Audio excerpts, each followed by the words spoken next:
Hey guys, Ramsey here. Welcome to another live stream. So today was daughter and father dance day, and it's becoming like an annual event here in my neck of the woods.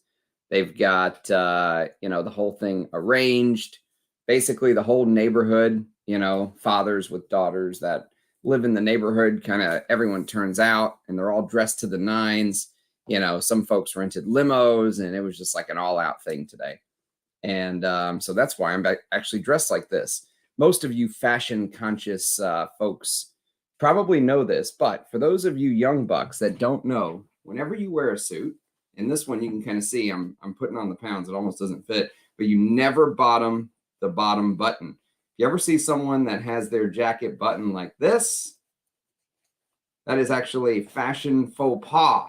So, to all of you fashion-conscious folks out there, you should only bottom the top button. Just a little word of wisdom to the wise. Let me get this bad boy off, because it is rather warm in here. And how are we going to do? How are we going to do first impressions without some skin exposed? What's everyone wearing tonight? How's everyone doing? What's going on? Que pasa? How's it hanging? Saturday night. Dushan, welcome, my friend. It's always good to see you. It's always a pleasure to see you, mate. Hey, guys. That's right. Is that turning into my official intro?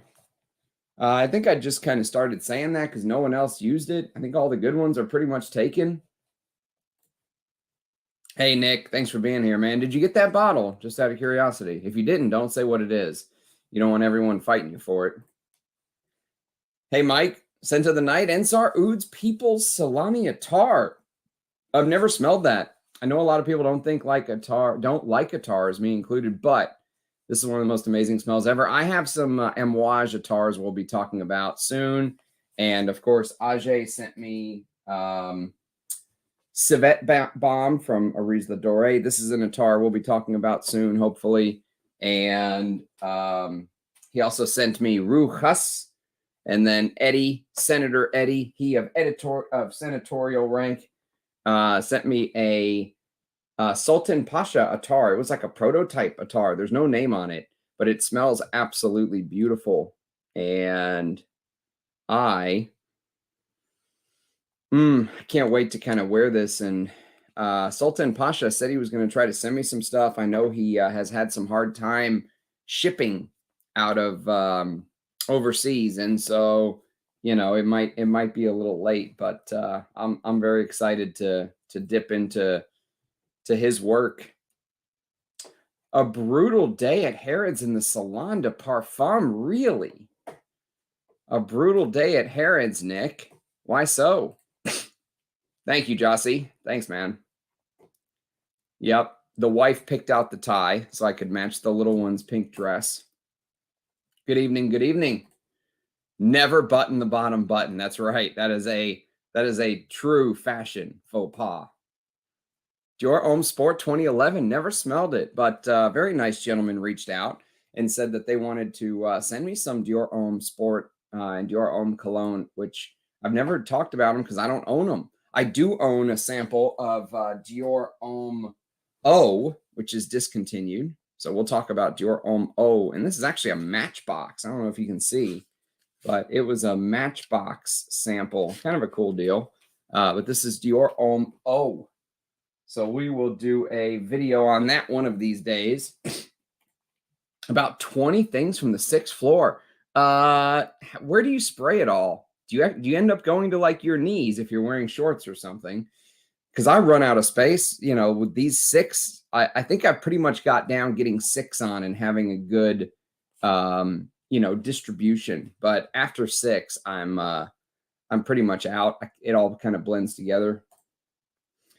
Latizan, my numero 10, a beauty, Dushan, a beauty, very underrated. Very few people talk about how good that is, and they should. It's really good. Amber Sultan, I also don't see the dreaded V. Must be a fitted suit.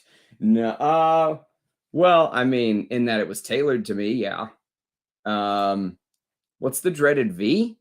I'm curious. I didn't pull the trigger, but my friend is going to share some to test. Ah, okay. All right. I was gonna say I would split it with you if you just want the juice, but I want the bottle to show. But I would totally split it with you if you'll take a little extra juice and give me a little less juice, and I get to keep the bottle. I'll split that with you in a heartbeat, Nick. I bought from Harry Jacques twice, but the sales associate, Henri Jacques, sorry, Henri, ha ha ha. But the sales associate today was instructing me on how to breathe when testing. Yeah, I don't like people telling me what to do.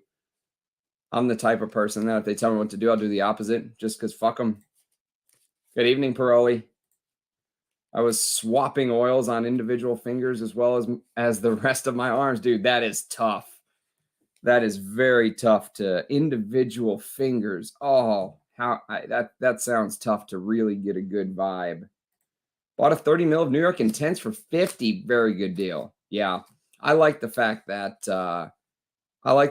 Nicolai does those 30 mils, which actually both of my Nicolais are. That's exactly what they are. They are the 30 mil bottles because, when you have a big collection, you don't always need 100 mil, 50 and 100 mils. 30 mils are sometimes more than enough. I mean, both of my bottles are basically still full. But I really do like New York Intense. So today I wore, and I did a video on it, although it hasn't gotten a lot of views. And this is something that I've mentioned before. I'm going to continue doing because that's the way I want to run my channel.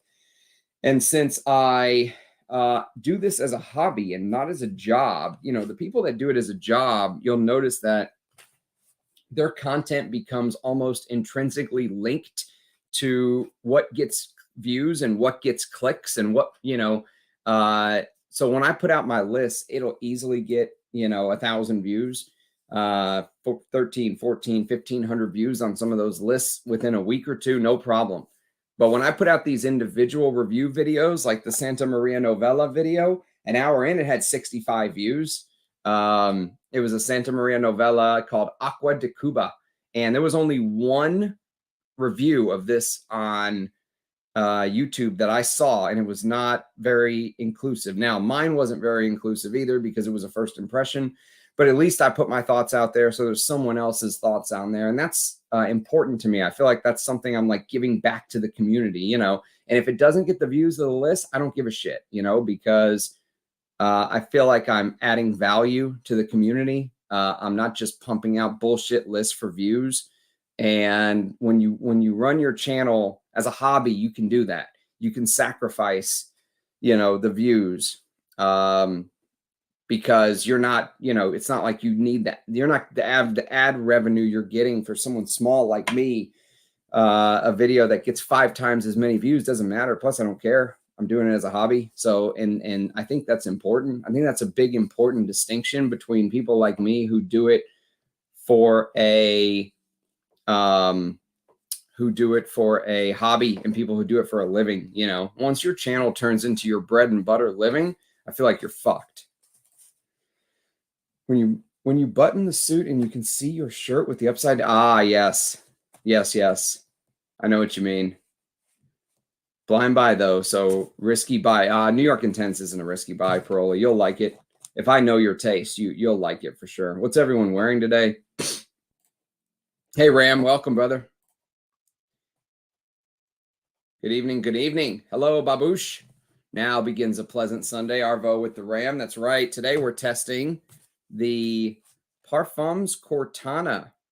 And I'm going to let some more people file in before I start spraying these bad boys. We'll give it another 10 or 15 minutes. And actually there's 11, 12, including the new ones. There's 12 Parfum Quartana fragrances that have come out since 2016 or so. And so today we're actually going to test Lily of the Valley. We're going to test Midnight Datura. We are going to test Poppy Soma, Mandrake, Digitalis, and Venetian Belladonna. And that leaves us only 2 left that I have not talked about on the channel once we test these 6 today. And I'm thinking about doing individual reviews on those, maybe even tomorrow. Maybe tomorrow I'll make one of these my scent of the day. That leaves us with Wolfsbane. Wolfsbane is one of the masculine ones and the one I'm probably most excited about. One of the ones I'm most excited about. So I'm saving that one maybe for an individual side review. Wolfsbane. And maybe the one I'm truly most excited about is the newest one.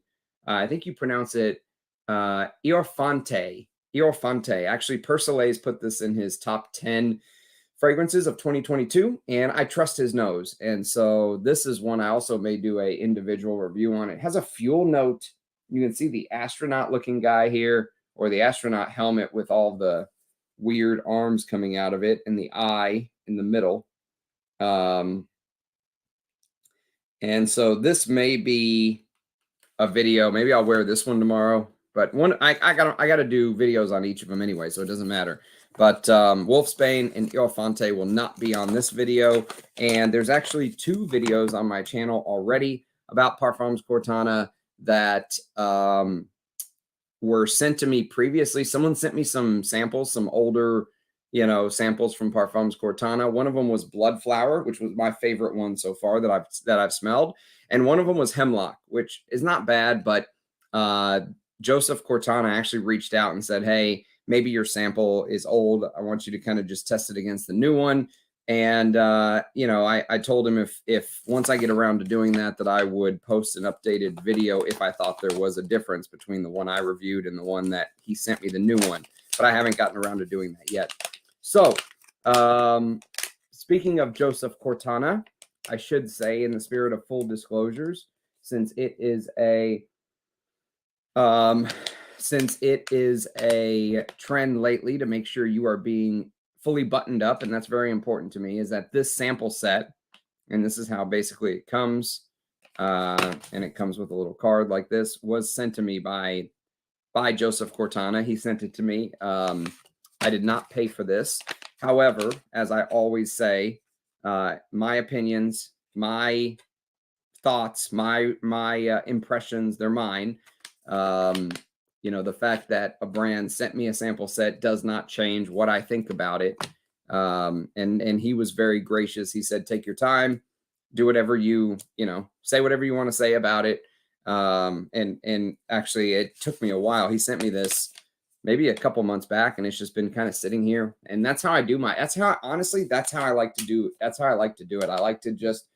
I had no clue I was going to do this until I reached for this 5 seconds before I put the name up there. And that's how I like it. I don't like, if I've heard stories about some of these influencers that get free bottles that the brand tells them, hey, you have to do a review within 10 days and you have to put it in a top 10 list. Like, fuck you, if you're going to tell me what to do, kind of like what Nick was saying earlier, I don't want your stuff, but I'm sure they go along with it because they want the free goods. So yes, so that is the disclosure out of the way. It's that's something that I think is very important, to make, if you get free bottles or if you get free sample sets or whatever, that you kind of make it known, disclose it. JJ Colburn likes the Acqua de Cuba. I really liked it too. Actually, I don't know if I'll be getting a bottle, but I really liked it. It shocked me how much I like it. And it really shocked me how good this brand is. I've slept on the House of Santa Maria Novella. They do not deserve to be slept on. I said it in the video. I'm going to put some shine behind the name Santa Maria Novella, because one of these days, very soon, I'm going to get that damn full bottle of Pot d'Espagne. That I think that's top of my list. That and Metallica. Beautiful night in a wine club with my favorite MILF. That's good stuff. That's good stuff, Dushan. Vintage Paco Rabanne Pour Homme, man. I love vintage Paco Rabanne Pour Homme. It's so good. I still can't believe I got this 50 ml bottle for $30 shipped. What a steal. This was like a couple weeks or maybe a month before he died.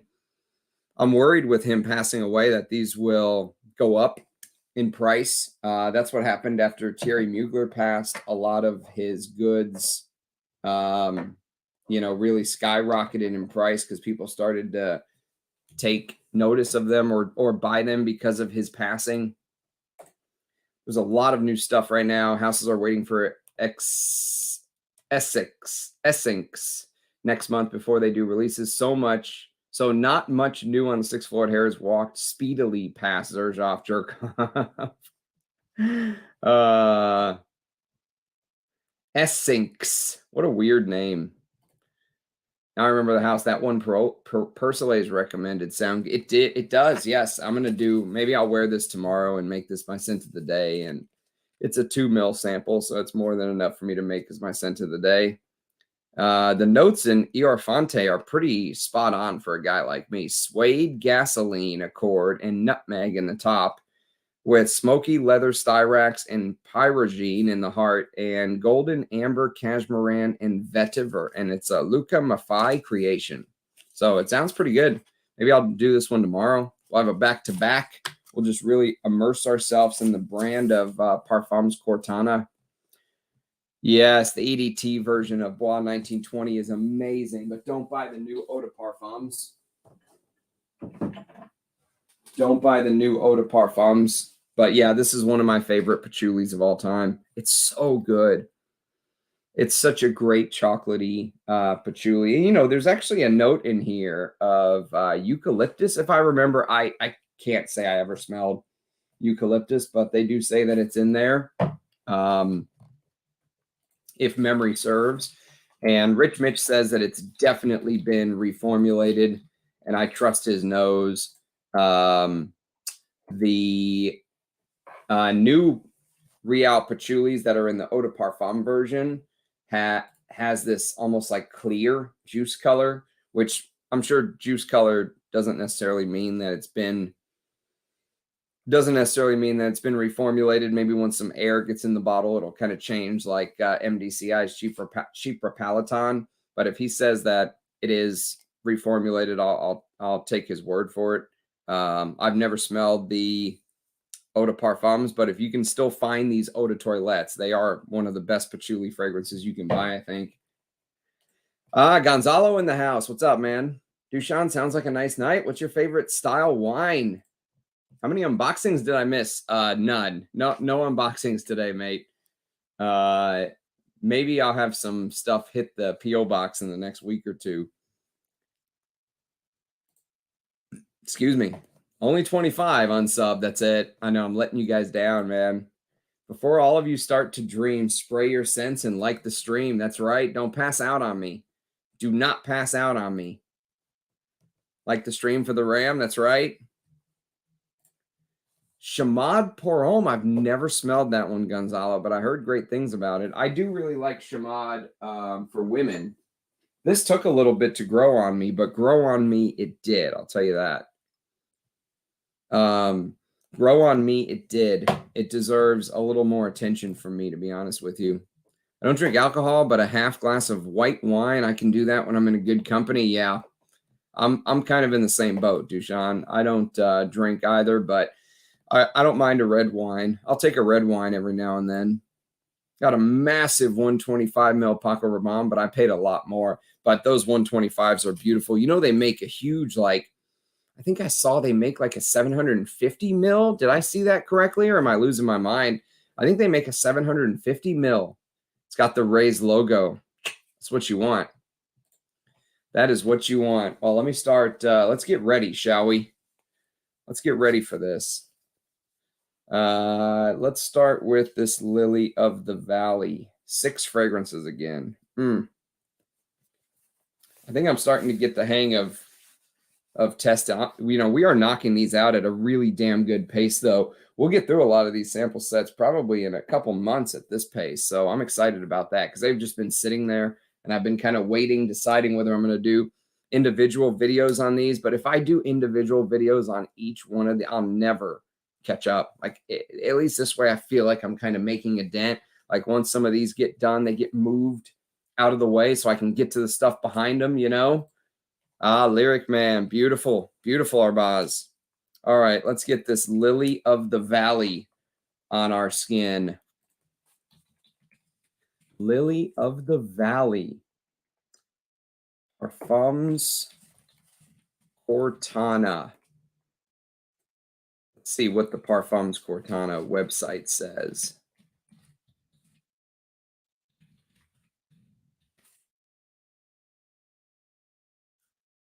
Parfums, 6 cents. That's right. Their website is 6 cents. I remember now. All right. Let's do this. Coriolan. I didn't know it got compared to Coriolan. I like Coriolan. I have 2 bottles, but that's enough for me in that style. Doing a microbiology lab, post-lab that's due tonight. Can't pass out. Do you want to try your own sport, Ram? Someone reached out and said they were going to send me some, so I appreciate that, Jossie. If they don't come through, I'll let you know. Let's see. Good old Lily of the Valley. Here we go. At least the sprayers on these are good. These are better than the usual samples that I rave about how much I hate. Anger.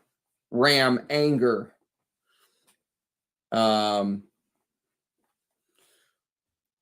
Well, they say that this is a dewy white floral. And a dewy white floral it is. Woo! They were spot on about that. This is a dewy white floral. I'm going to let that settle. It's turning slightly green. I like this, though, for a white floral. If you remember, both scents that I tried, both Hemlock, which I didn't like as much as Bloodflower. Bloodflower was my favorite, but I thought both of them were interesting. The ingredients used were good. They kind of took a lot of turns. They transitioned a lot. They changed. The ingredients seemed high quality. The scent idea seems well thought out. If you guys don't know the house of Parfums Quartana, they basically, in 2016, they founded this line that they called the Les Potions Fatales line, or the Fatal Potions line. And the Fatal Potions line was basically built around specific floral notes that could be used as poison. So, for example, I mentioned Hemlock earlier, Bloodflower, I mentioned that one earlier, and now we have Lily of the Valley. And so this basically says that it is a dewy white floral that surrenders to luscious black leather. Oh. Maybe just a little bit starting to poke out behind that white floral vibe. There's definitely something under there. It almost feels like that just from memory. I mean, it's been a while, but it feels like the forming's a little bit of that licorice note that I really liked in Bloodflower, but I think this is more kind of labdanum, kind of more resinous leather, if you will. There's something slightly fruity, slightly green. I think that might be the blackcurrant bud, but honestly, I don't know. The green could also be the bourbon vetiver. But this is good. I mean, it's not something, I don't think it's something that I would, I don't think it's something that I would wear. It's compared to a Fortin Manley that I've never smelled called Confessions of a Garden Gnome. I did a couple Fortin Manley early impressions just maybe a couple weeks back. This would be amazing on a woman. I think this is probably traditionally feminine, but I must admit, Lily of the Valley is not my favorite note. So the accords listed on the 6 Cents website are bergamot, neroli, dewy petals, cassis buds, which is the blackcurrant buds, and cassis buds, I think, are supposed to have kind of this bitter green, almost slightly pissy vibe. Not as much as like, you know, Coros civet or anything, but I think there's supposed to be a slight, you know, just shadow of this pissiness from the cassis buds. Lily of the Valley, Orange Blossom Absolute, Rose Absolute, Jasmine Petals, Black Leather Glove Accord. That's very specific. Black Leather Glove Accord. Labdanum Extract, which the extract is usually the deeper, darker Vetiver Bourbon, Vanilla Absolute, and Sandalwood. Okay, so there you go. Has that masculine Chypre signature, though. Oh, Chamade pour Homme. Nice. Yeah, I would like to try that one day. Have an offer to buy vintage Lyric Man. Oh, I hope you get that. That's a great price. That's a fantastic price. Those are going for double, triple that here. What's up, Ram? Tobacco Oud. Never heard of this Quartana house. Yeah, they're kind of a smaller niche house. They are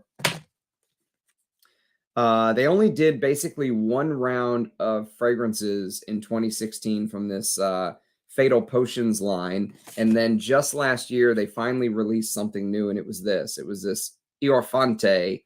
And this Joseph Quartana, the owner and creative director of the house, he was on a Persolaise stream probably, I don't know, a month or two ago. And so you can go check that out if you're interested in kind of learning more about his, his thoughts and ideas and way of thinking and all that good stuff. And he lived a rock star life. Let me put it that way. I mean, you talk about a guy who's been there, done that, lived it, worn the t-shirt, washed it, hung it up, that kind of thing. He's definitely lived the life, man. Listen to some of his stories. Lily of the Valley, left wrist. Yeah, this is good. It's just this style. I like leather fragrances, but white, floral, and leather, not 100% my thing. Yes, that's right. It is a steal. That's a great price.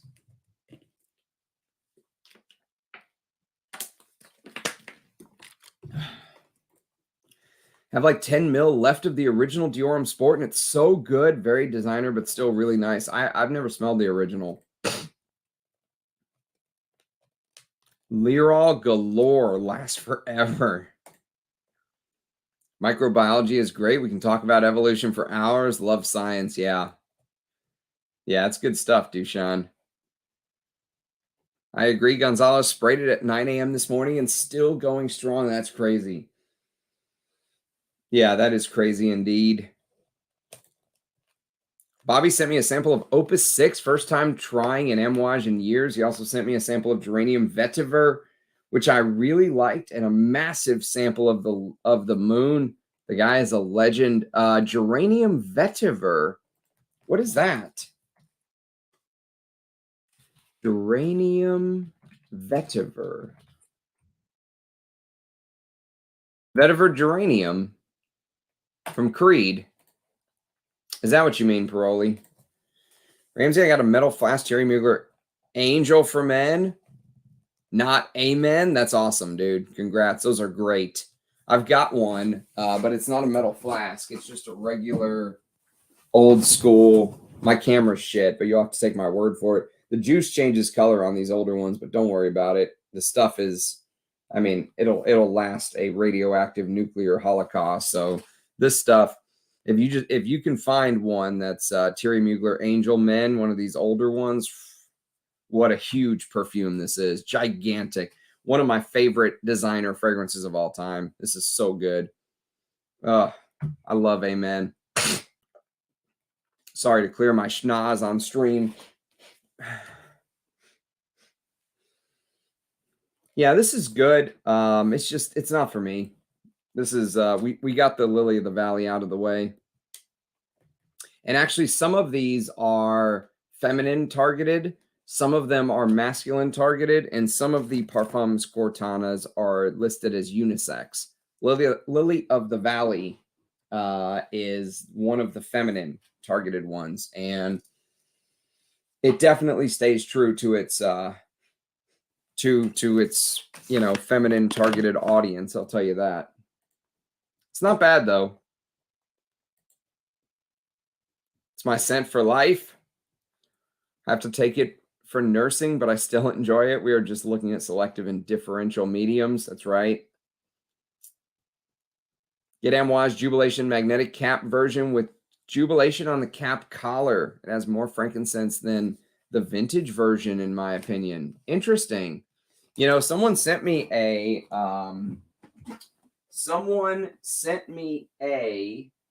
decant of, God knows if I can find it now. Ah, here it is. Yeah, someone sent me a decant of a Jubilation non-magnetic cap. So one of the friction caps from a 2009 bottle. So we will be doing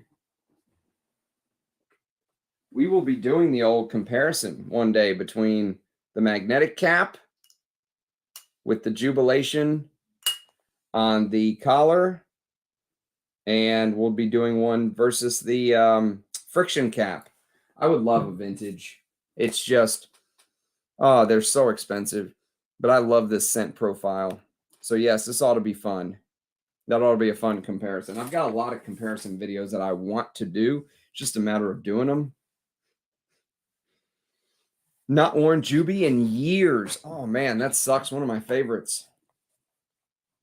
It's so good, right?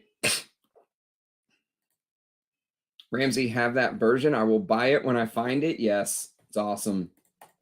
Non-magnetic cap and hunting for Made in Oman magnetic cap version. That's what mine is. Mine's the Made in Oman vintage magnetic cap. You notice there's no Jubilation on the side or on the front. It just says it on the collar. So there's all these different like versions that they've done. Someone should write a book on all the different versions of Amouage. Dunk, what's happening, man? Good chatting with you about Antaeus this week.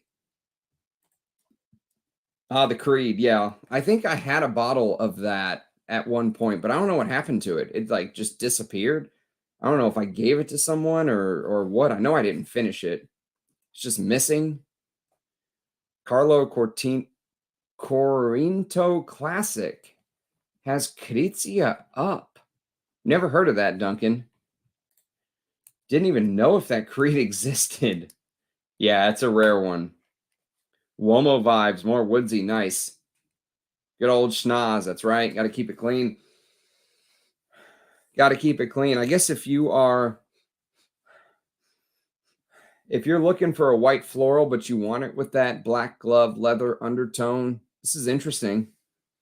It's not my thing, but it's interesting. Yes. Yeah. Vetiver or Creed's original vetiver I found is good for that too. You've got to do a comparison. The new one's been completely just butchered by L'Oreal. I really hate what L'Oreal did. Yeah, if you can find a vintage, get it and do a comparison. And I've never done a comparison because I won't buy the new ones. They're shite, in my opinion. I think L'Oreal did a real disservice to the house of Mugler. I mean, they just came in and just butchered this shit. Not just this one, the whole line. They just came in and they just pissed all over the whole line. Discontinued Pure Havane and Pure Malt and all the big hitters everyone used to love. And they reformulated the ones that they kept. And then they discontinued them later. And it's just like, you know, L'Oreal just took a hatchet. Yeah. Look for any, honestly, you could probably just look for ones that just say Thierry Mugler on the bottom. Once L'Oreal changed the name to just Mugler, that's really when I think you need to just avoid those, in my opinion.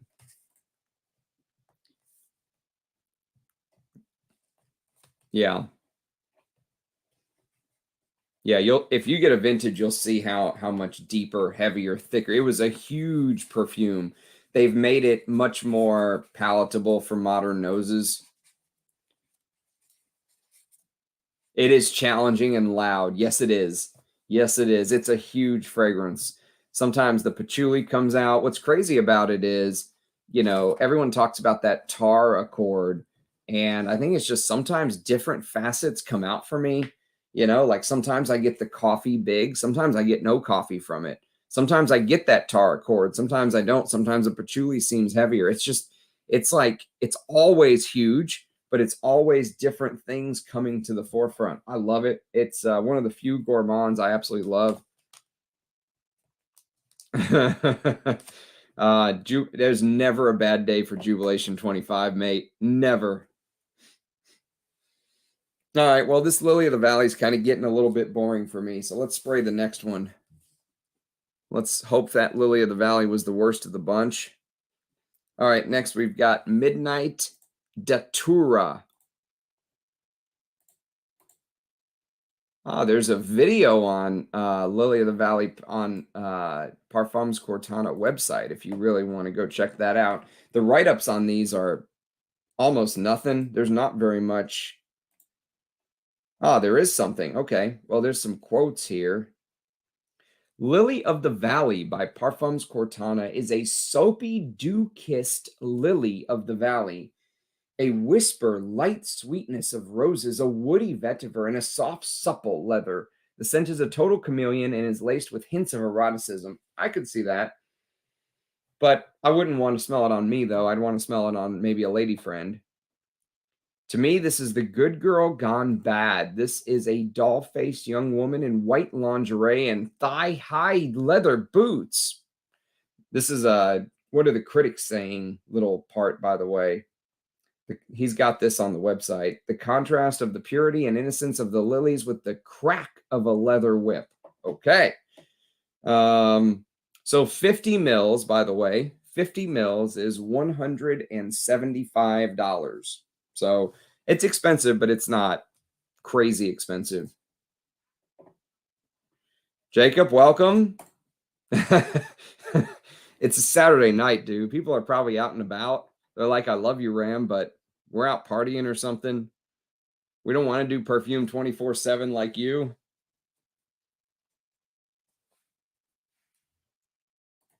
No, Angel Man does not smell like pickles, dude.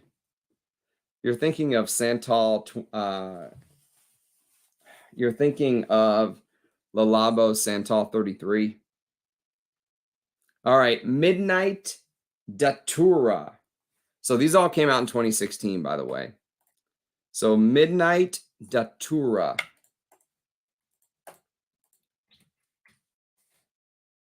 Let's see what Midnight Datura is all about. So apparently, just going back to Lily of the Valley real quick. I was curious as to how Lily of the Valleys are poisonous. And it says that Lily of the Valley poisoning occurs from ingestion of the leaves, flowers, or roots. They can be responsible for cardiac arrhythmias, irregular pulse, bradycardia, rapid thready pulse, ventricular fibrillation, and it can be fatal. So, it's extremely toxic, and it can cause severe dermatitis if touched, apparently. So you have to be very careful. It says they can cause heart problems, kidney failure, irregular heartbeat, urinary tract infections, kidney stones, weak contractions in labor, a whole bunch of shit you don't want, basically. Sounds like a it sounds like you're reading one of those when you watch one of the drug commercials on TV and they're like, this drug can cause death and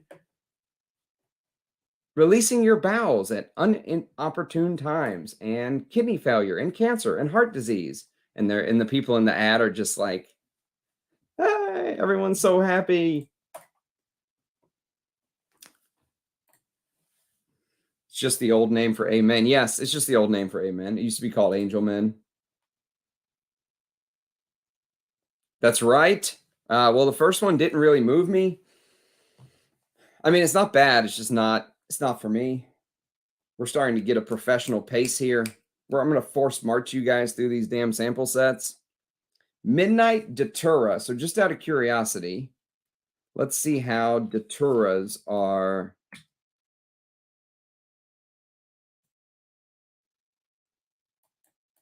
So Daturas are a genus of highly poisonous vespertine flowering plants belonging to the nightshade family. So poisonous nightshade, you've heard that one before. That's Datura. They are commonly known as thorn apples or gems on weeds, but are also known as the devil's trumpets. I've heard of the devil's trumpets. I've also heard of nightshade. So it says that all of the species of Datura are extremely poisonous and potentially psychoactive, especially their seeds and flowers, which can cause respiratory depression, arrhythmias, fever, delirium, hallucinations, anticholinergic syndrome, psychosis, and even death if taken internally. And here I am putting all this stuff on me at once. How lucky for me. Amouage, where are you? Yeah, we'll do that instead. Oh, yeah, I was thinking of Alien Man. Yes, you were. Amouage is MIA. It's Saturday night, dude. He's partying. Are you really a fragrance lover if you're not watching Ram live streams while in the club? That's right. That's right. Make sure you're watching while the is going. Duncan Sting wore Alien Man when he was in New York. Is that true? That's crazy. It's gross, Dunk. Can cause death. You should spray it on your skin. That's right. Let's get this going. Put it in my veins. Ierofante's note list looks promising, but just check the reminds me of on Fragrantica and producer Michael Fragrance popped up. Wait, what? Let me look this up.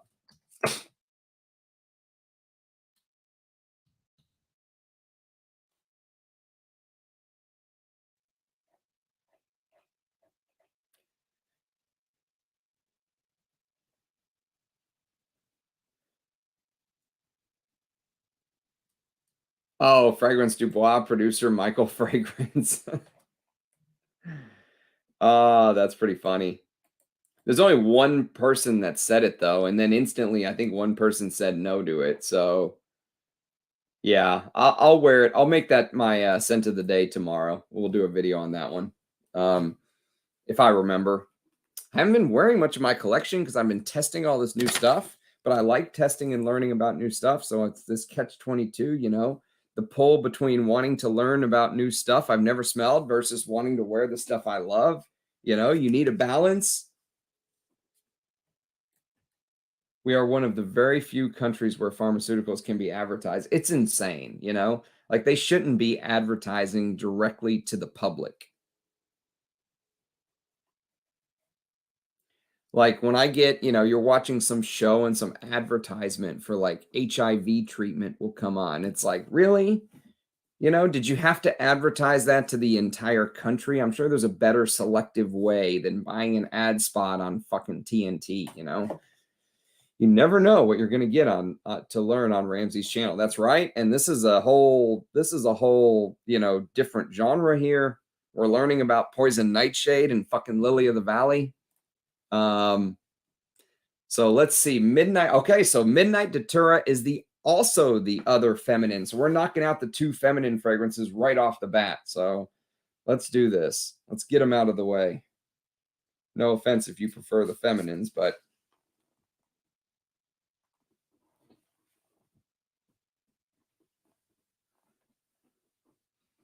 so this is listed as a sweet floral.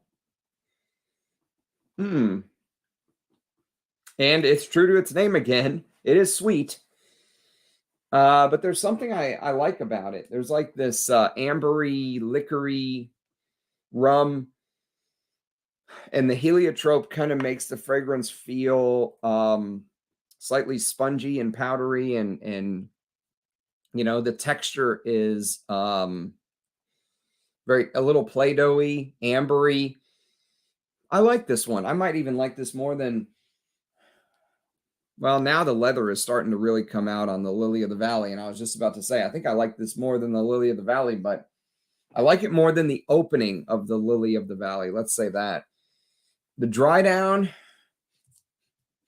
that might, I'm liking the leather dry down that's starting to come out now, though. It's bitter, dark. When they say black leather, there is something, you know, almost granular about this leather. There's almost something almost, you know, like down to the molecular level, you know, like this granular black leather on Lily of the Valley. Or maybe I'm noticing it now because I'm comparing it. You know, sometimes when your nose smells something different, you can pick out different facets of smelling something else. Yeah, now I'm getting a lot of that dark, black, rich leather. So,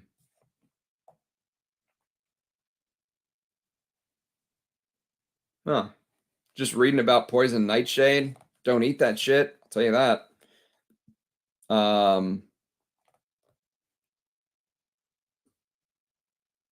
Witches' weeds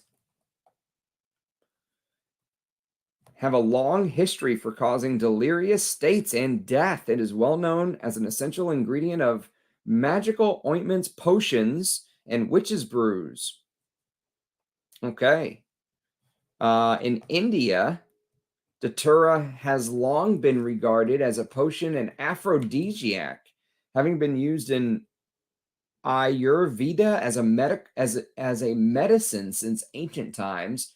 It features in rituals and prayers to Shiva, also in Ganesh Chaturthi, a festival devoted to the deity Ganesh. Animals such as cows will generally avoid consuming them. Well, shit, they're smart.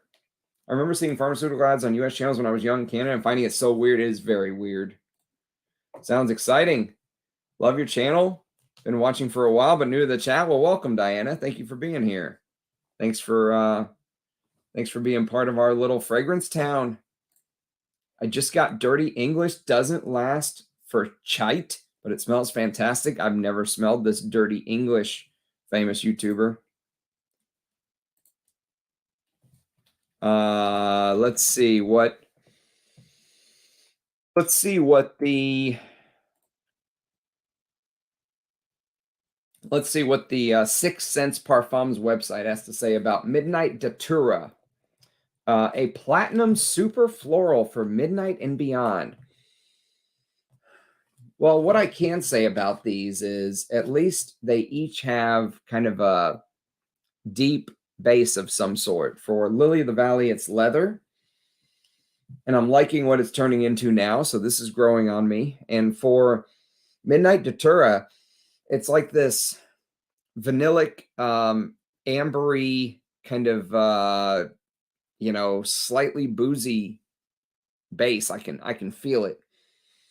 I think if this thing does the same job that the Lily of the Valley did, where the you know, the jasmine and tuberose and all that stuff in the top starts to kind of dry off, and once it dries down, more of the balsams and woods and ambers and all that stuff comes out, I think I'll end up liking both of these when all is said and done. So the perfumer on this one is a lady named Lisa Fleischmann. And I think all of these perfumers work for Simrise, if I'm not mistaken. I think they're all Simrise associates. I think that's who he kind of contracts with. The perfumer for the first one, I forgot to mention, is another lady named Nathalie Benaru, or Benaru. Sorry if I'm mispronouncing that, Nathalie, if you ever stumble across this. Dirty English was Jeffrey Choser's favorite one. What is Dirty English? I gotta look this up. Dirty English. Oh, Juicy Couture. I've heard of this. Yeah, I've heard of this. I've never smelled it, though. I'll put it on the wish list, though, since Duncan's fucking with it. Did you get a vintage bottle, Dunk? It's been out since 2008. I'm sure there was a reformulation in there somewhere.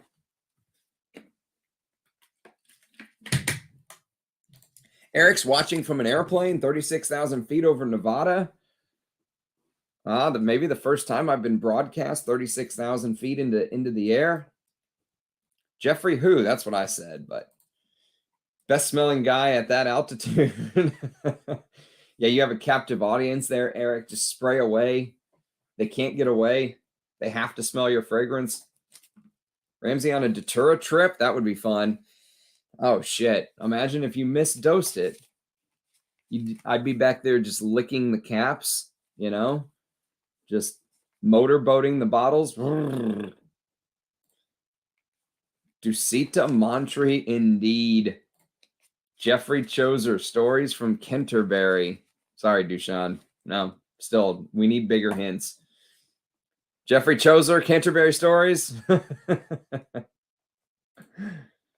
Hey, Alfonso. Welcome, man. Not vintage, but well worth the $12.99 at Burlington. Burlington Hall, eh? I don't know if I would go for the modern or is it worth paying like $40 and getting the vintage of it? These are both good, but they're both not my thing, if that makes sense. I'm glad I got a chance to try them, and I think if you're a woman, yeah. So on Parfumo, Midnight Datura has 4 people who own it, and they're all women. And one person owns Lily of the Valley on Parfumo, and it's a woman. So these are definitely.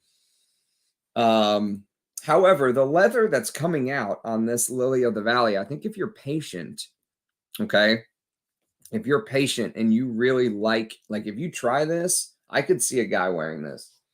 I could see a guy wearing both of these, to be honest with you. There's a slight, just because I can't think of another fragrance that comes to mind, but there's a slight, L'air Bleu thing going on in Midnight Datura. I know some people are like, oh my God, you're comparing it to a Guerlain, the greatest house of all time. But it's the only thing I can really think of just to kind of give you a slight reference, Most people know Guerlain, so they're kind of easy to do just a quick comparison to. But, I mean, I don't think it's anything like L'Air Bleu overall, but there's a slight piece of it. Maybe it's that purple heliotrope. There is this purple. Actually, it is. It's the color purple. You know how when you spray L'Air Bleu, you get that big purple, sunset, moodiness almost. There's like this purple moodiness that comes with spraying L'Air Bleu.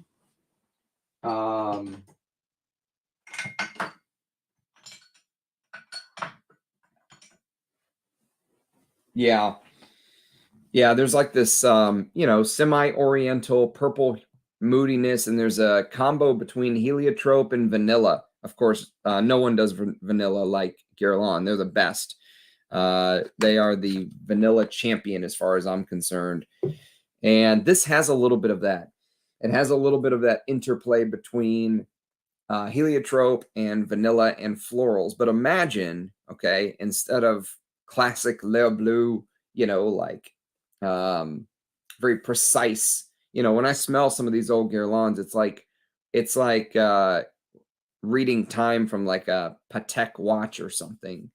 It's like you're watching time on Big Ben. You know what I mean? Like it's perfectly precise and everything is in its place. When I smell something like this Midnight Datura smells a little bit like more, like they kind of took more liberties, ad hoc some things, they, just kind of played with some things. They experimented more. That's what it smells like. They modernized it and they experimented more. But these are good. I mean, for perfume lovers that want something more than just the average, they want to kind of try some niche that's a little out there, a little different. This is good. This is good work. Looking to buy my first Amouage. What is your advice? My advice is to don't just go to the counter and buy the new ones. Hunt down vintages, mate. It might cost you a little bit more, but you'll thank me in the end. Buy Reflection Man. It's easy to wear. Buy a vintage of Reflection Man.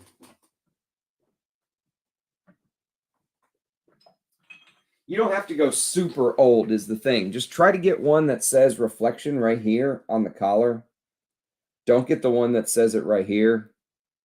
And some people say that the new ones are fine, but just to be safe, all right, I would say go for one that's a little slightly older. I don't trust the Fishman. I feel like the Fishman is bringing down Amouage.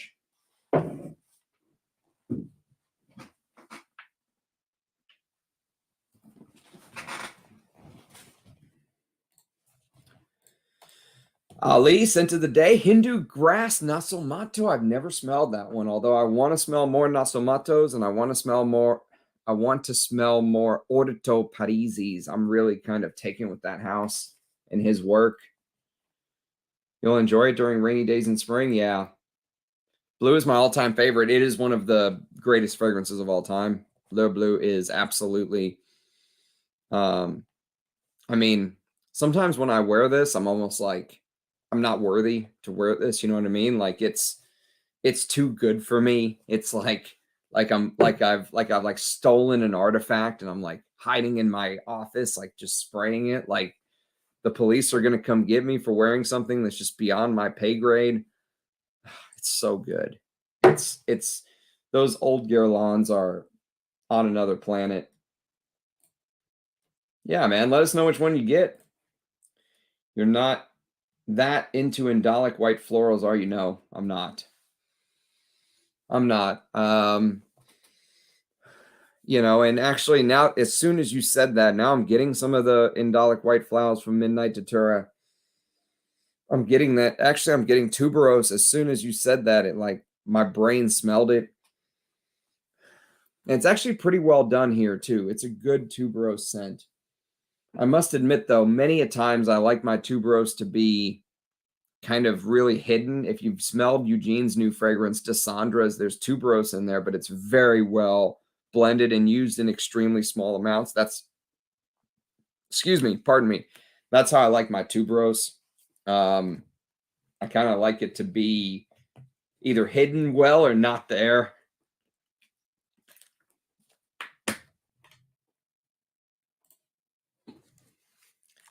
Yeah, the made in UK ones. Yeah, absolutely. If you come across some that are made in UK, you know they're older because what the Fishman did is he brought all of the production back to Amouage. So if you ever see any of the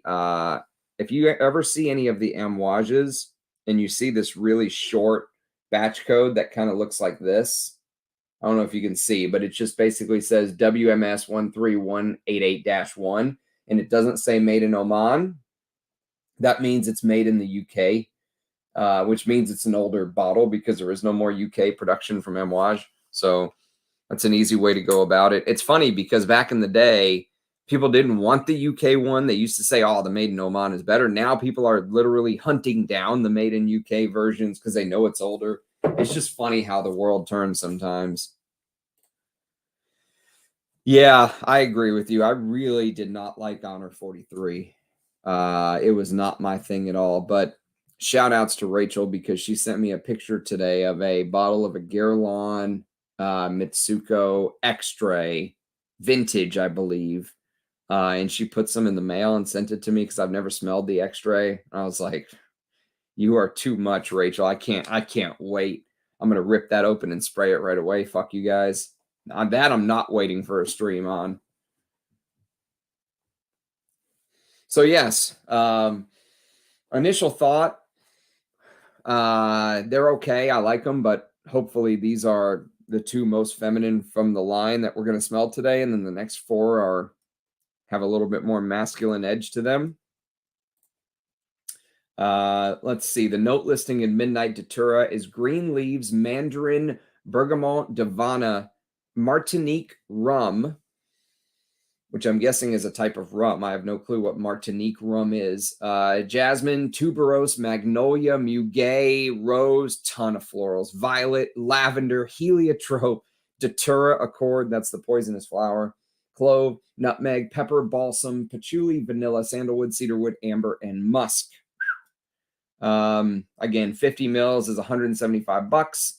What are the critics saying about Midnight Datura?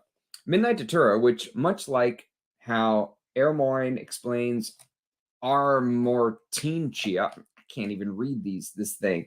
Takes the form of what attracts one most. And by that, I mean it is entrancingly alluring. And like potions class at Hogwarts, it's inspired from a calculated concoction of poisonous flowers meant to cause people to fall in love. Folklore tells us this poisonous flower was used for moon worship, hunting men and controlling animals. Basically, it's the embodiment of the female seductive empowerment over males. When you spray it, you instantly feel drunk on the scent. So uber feminine, uber sexy, and just plain otherworldly. Okay. Well, we'll just leave that one right there. So I guess if you want to be a controlling witch, you can wear Midnight Datura. Oh, she is, right? First lady in the community, indeed. Although another beautiful Rachel, so two Rachels are sending me some stuff. Another beautiful Rachel is sending me a bottle of Vetiver Extraordinaire vintage, and I sent her some samples of some stuff she wanted to smell. So that is very exciting. I did that review on Vetiver Extraordinaire recently, and I said I wanted a bottle, and one just falls in my lap, basically. I'm a lucky ram. All right, let's spray the next one. So the next one is going to be Poppy Soma. Well, we all know what poppies do. I don't know if we have to really explain the old poppy flower. But just to keep the live stream going, it says crude poppy material is highly poisonous. The alkaloids are extremely toxic and can cause convulsions, asphyxiation, and death. Using any part of the poppy in any way is life-threatening. People in Tasmania have died from doing this. Okay. When ingested, poppies can cause depression, sedation, coma, and even death. This flowering plant is not found in many places, but is still extremely dangerous to anyone or anything that consumes it. So we all know poppies can be used to make,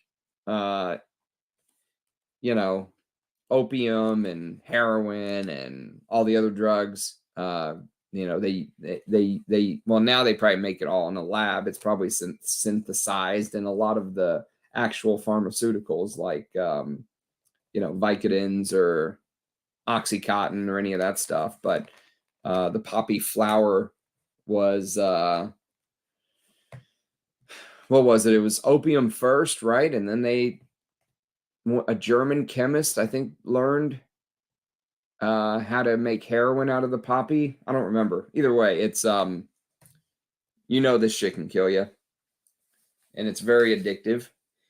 Let's see what Poppy Soma smells like.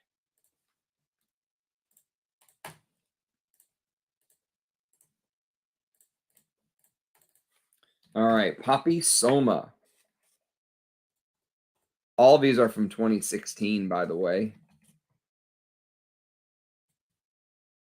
We're gonna go. Actually, you know what? I'm gonna make some room first. Let me get my sleeve up here. All right, we're gonna go left forearm.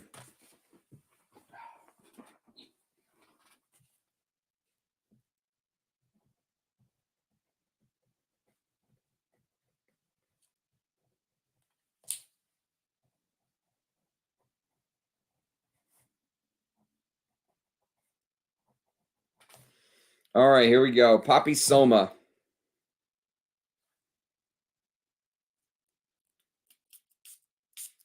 I was going to say it's Saturday night, so. Oh. I could use some of the poppy lovin'. Let's see. That's interesting. It's a little bit kind of spicy, smoky, resinous. Definitely spicy from the get-go. A lot of this peppery, maybe there's like, I don't know, A little bit of nutmeg in there.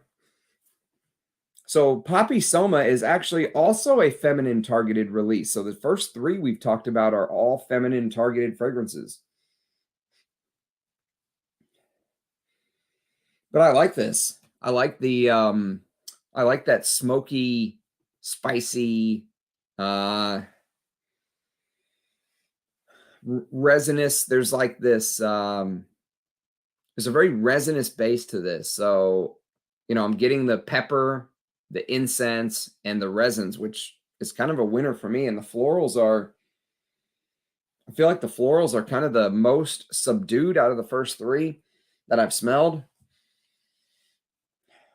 Yeah, even though the black leather is really coming out of Lily of the Valley.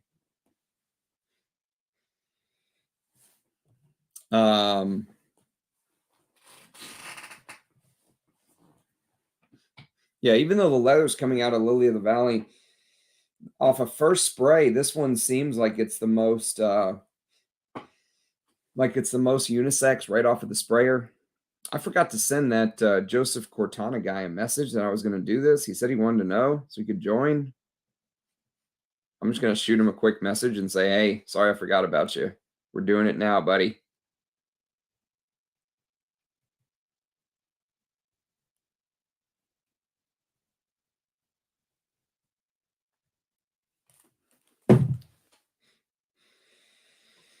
I like this, though. This is good. Let's see what they have to say about Poppy Soma.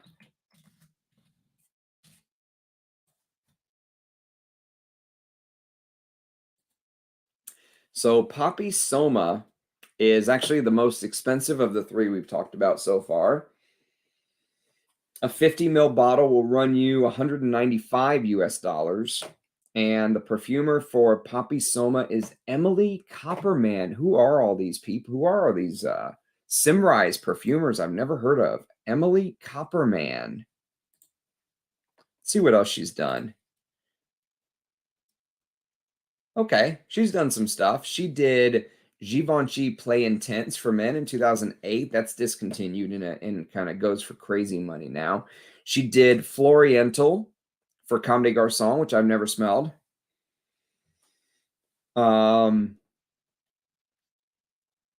She did some work for the Different Company, Trussardi,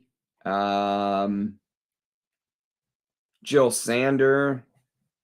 She did Lalique pour Homme Equus, which I've never smelled, from 2001. So she's been around. I've just never really knew who she was. Emily Bevier Copperman. Interesting. Has anyone smelled these, or are these just kind of so rare that and just kind of niche? Not a lot of people have smelled them. Yes, Natalia's great. She's holding a ton of perfumes for me, an absolute ton in her closet. Ah, yes, that's right. We had a father-daughter dance tonight in Nuge.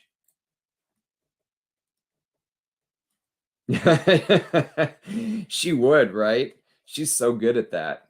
Here he is. That's right. You say his name 3 times in the mirror, he shows up. Anuj the Great. Yep. Hope you are well indeed, sire.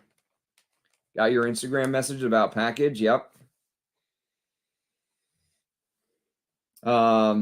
If you've smelled the way that the Sichuan pepper opens in Tom Ford's Noir Anthracite, you'll kind of have an idea of how the Sichuan pepper opens here.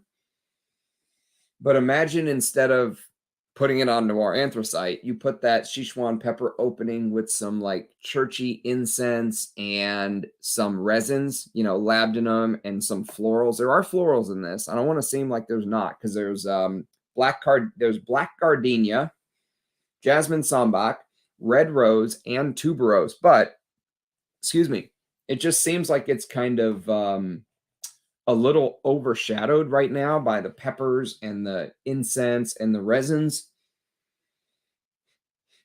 So yes, very interesting. Let's see. Let's see what it says here. So here's the note listing. Sichuan pepper, curry leaf. I wonder if that smells, I wonder if that smells different from cumin, curry leaf. I gotta look that one up. Red chili pepper, gardenia, jasmine, sambac, Bulgarian rose, frankincense, labdanum, tuberose, styrax, and musk tonkin. Poppy Soma totally blew me away at first sniff. This is what the critics are saying on his website. It won an FIFI in the category of Parfum Extraordinaire in 2017. I can see why. It's unusual and narcotic. Yeah. Energizing the mind like a whirlwind, yet simultaneously relaxing, while it also smells red, red, red, like the poppies it is named after. I don't see the last red, red, red part. I see maybe some red Sichuan pepper, but the rest of the fragrance does not seem red, red, red to me. And it packs a punch. While a parfum, it comes across as an extrait almost to me, but louder. It's dense, rich, and full, and immediately grabbed hold of my senses. This is no wallflower, that's for certain. Poppy Soma is original and quite brilliant, dark, spicy, resinous, floral, musky, smoky, and hypnotic. It's sensual, leaning feminine, but completely unisex. Yeah, I would agree with that. This is a dreamy fog of a perfume, a fog of a perfume. A gentle enveloping softness. I don't get very much gentle from this. This is pretty big. Applied to your neck and arms, it reaches out far from the skin to move with you for a perfume or a pure relaxation. Up close, you get the more intense and specific peppers and curry. The gently indolic floral surrounded by the white smoke of incense as softened by a cloud of musk. Yeah, that's fair. Good evening, Ajay. I'm telling you, man, I'm learning with you guys. These are first impressions for me. I've never smelled this stuff before. I like the house. I just don't know if I've found anything so far it's going to make me want to go buy a bottle, because they're not cheap. A couple $100 for 50 mils. Ombre de Coco. That's a beauty. That is a beauty. Ombre de Coco versus Rocco Barocco. I'll take my Rocco Barocco. Actually, I love those fragrances. Which one's that? This one is called Poppy Soma. Poppy Soma.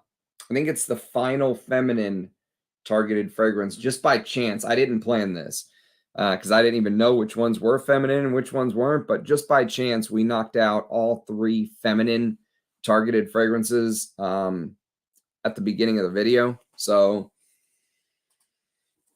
yes, Poppy Soma.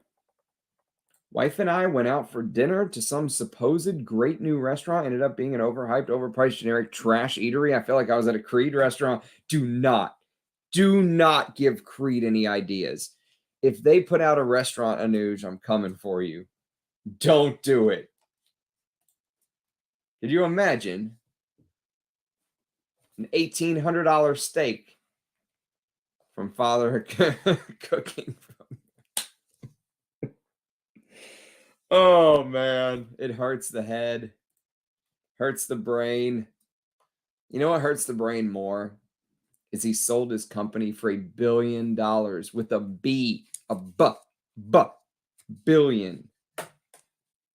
Now he's living in some castle thanks to us. Morning, everyone. Just put on casual Friday, heading off to work. I need to wear that soon. I need to wear that and do a review on the channel. I went Korean barbecue where you cook your own. It was real good. They had terrible food at the father-daughter dance. It was like mac and cheese, tater tots, and like some half-assed, burger on a Hawaiian roll on a Hawaiian roll. Handed down from generation to generation. Salam, brother. Casual Friday. Excellent choice. Yes, it is. Fifi, those are a big deal in prison. Yeah, Korean barbecue sounds pretty good right now, actually. Stay blessed. Surprised Jad got Casual Friday. I hope you like it, Jad. Sure, Creed can come out with some stories. Oh, God. Yeah, they were the first one to found the fillet. We were actually selling the fillet long before anyone else. We just only sold it to celebrities. George Washington used to eat our fillet while crossing the Potomac. Me being in rural Wisconsin, I went to Cheese Castle. That's badass. I'd like to go to Wisconsin one day. Sorry, I bit my tongue at this thing, and it's like it's bothering me. You know, when you just bite it in just the right spot, and then it kind of swells up and it affects the way you talk. I feel like I have a lisp. Like there's a hair in my mouth. All right, so this is good. I think this is my favorite of the three women's ones. Yeah, I mean, as far as Midnight Datura goes, it's good, but I think I'd just rather wear Le Bleu. Even though they're kind of different, that heliotrope vanilla thing just reminds me enough of Le Bleu. I would just wear Le Bleu. As far as the Lily of the Valley goes, you know, I can appreciate what it does for that granular leather.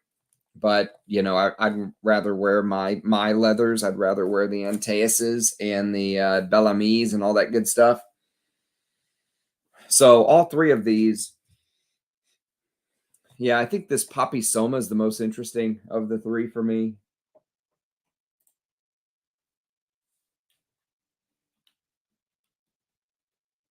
Someone can ruin artworks for $1 billion. Yeah. Elvis's last meal was a Creed peanut butter and banana sandwich. Oh man. All right, I think we've got some unisex and some masculine ones. Next we have Mandrake. Has anyone tried these, or am I the only one? Let's see. Mandrake 2016. Ah, this is the masculine one. Okay. So we're going to masculine. So Mandrake is going to be on the right arm.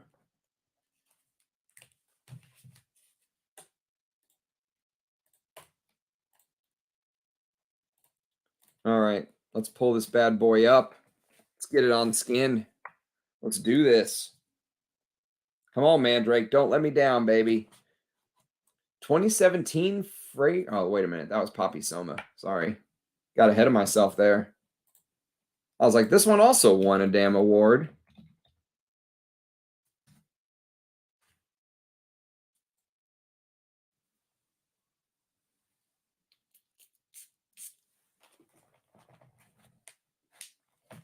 Ooh, that is fruity, pomegranate-y, apple-y. Oh, that is extra fruity opening. Oof. Wow. Pomegranate, big pomegranate. Pomegranate and apple, crisp apple is what they say. It is crisp. Their write-ups are spot on. Like when they say crisp apple, they really mean crisp apple. Oh, I'm gonna have to let that settle. Peanut butter and banana are delicious. Add honey to them and it's amazing. Yeah, it's true. I like peanut butter and jelly though.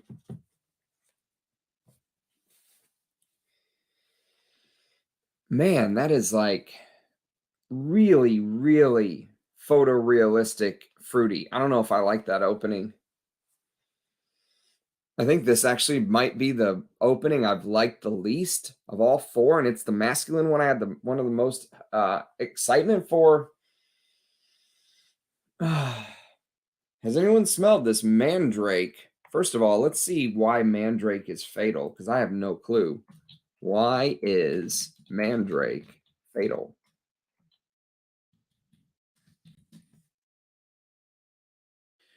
Mandrake contains powerful tropane alkaloids, scopolamine, hyoscyamine, atropine, and mandragorine, which have an intense effect on the central nervous system. It was used as a soporific, sleep-inducing, and pain-killing plant for hundreds of years. Really? Be warned, mandrake fruit is a strong laxative.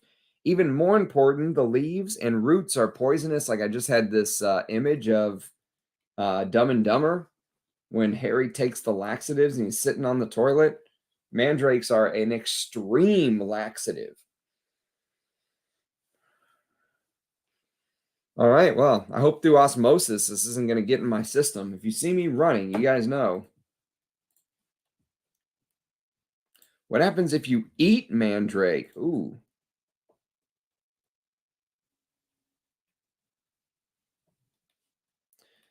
The leaves and the roots are poisonous. Early explorers recorded how despondent Huron women committed suicide by eating the roots of mandrake.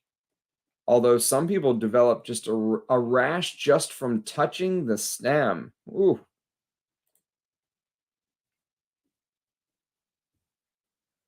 All right, all parts consider it poisonous. Oh, why did Rachel want mandrakes in the Bible? Mandrakes were believed to be a stimulant to help with fertility and conception in barren women. Rachel sees mandrakes as a way for her to bear a child with Jacob. Okay, Bible history on Channel Ram. You never know what you're going to get.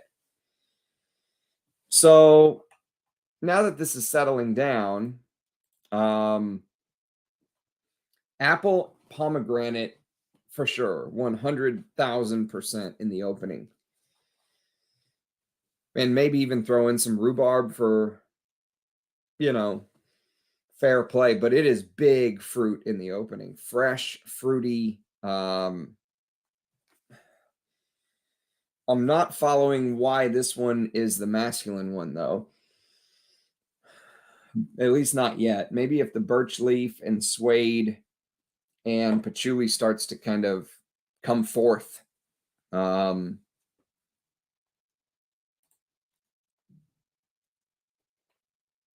a guy talking about having oud in tea or on tongue. Was he serious? Yes, he was serious. He Nick wrote me afterwards and said that he actually did that with Ensar. That Ensar sometimes takes his ouds that way. That's how pure his ouds are, that he will actually put it on the tongue and ingest it orally. He said I could even do the same thing with my spray of EO #1, just kind of spray it from a distance. I've never heard of that before. He said it's amazing. We give atropine in the ER usually for people who come in with a slow heart rate. Interesting. It says there was a drug made out of it. Where did I read that?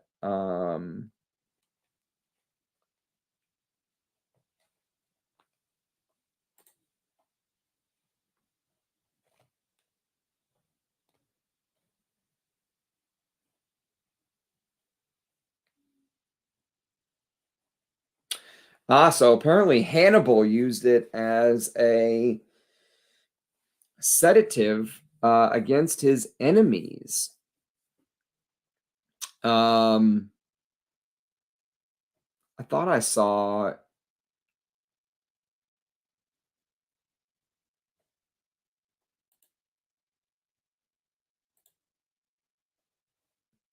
interesting. Here we go. So which drug is made from mandrake? It's called etoposide. Etoposide is a semi-synthetic derivative of podophylltoxin, an alkaloid from the May apple or mandrake plant. The drug acts by interfering with the breakage reunion reaction of mammalian DNA topoisomerase 2. Well, okay. There you go.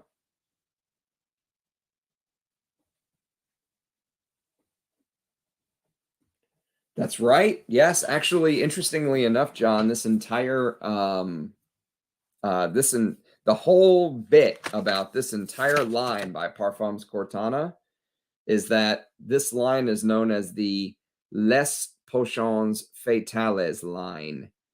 And the whole bit about it is that every single one of these fragrances has a poisonous flower in them, or a poisonous plant of some sort.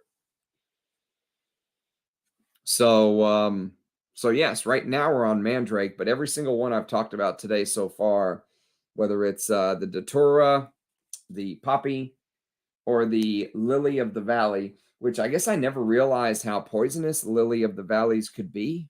They seem maybe a little bit more commonly used than some of these other ones. I've seen Datura used before, but very rarely. I don't think I've seen hardly ever a fragrance with poppy in it. And Mandrake, I can't think of a single fragrance that's ever used Mandrake. So here's what it says. It says, an intoxicating harmony of pomegranate. I didn't think that opening was intoxicating, I'll tell you that. It was definitely pomegranate, though, very fresh and realistic. Did not like that opening. Red apple infused suede. I wish there was more suede. Creamy narcotic birch and warming sandalwood. I wish there was more birch and suede in here. It's too much fruit in the opening for me. It's very fruity. So it says the notes are crisp apple, pomegranate, birch leaf, birch root, bergamot, mandrake flower accord, garden rhubarb, cardamom, suede leather, patchouli, deadly addiction accord, Madagascar vanilla, sandalwood, and tonka bean. Mandrake named the #1 in top 10 fragrances for spring 2021 by Joe at New York City Fragrances. Who the hell is that? What are the critics saying about Mandrake? Mandrake starts very moist, damp, and green. I disagree. I think it starts extremely fruity, like pomegranate, apple, just making love to each other. In just a few seconds after application, the scent gets really, really high-pitched. Yeah, intensely shrill. Yep, bright green, juicy, and tart. Juicy and tart for sure. I detect the crisp green apple note in the sour, leafy rhubarb. A gorgeous, cool tone spiciness from cardamom appears and rounds out the sharp edges of the toxic green opening. I think this is my least favorite one. The entire opening of this scent reminds me of the scene from Harry Potter where they lift the shrieking mandrake babies from one pot and replant them in another. Okay, I think I'm out.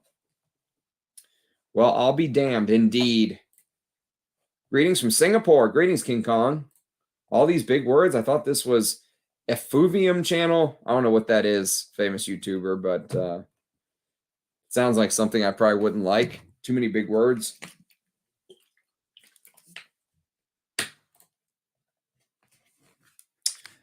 I don't know. I think that they could be considered a gimmick. Kind of like the zoologist's whole animal thing could be considered a gimmick.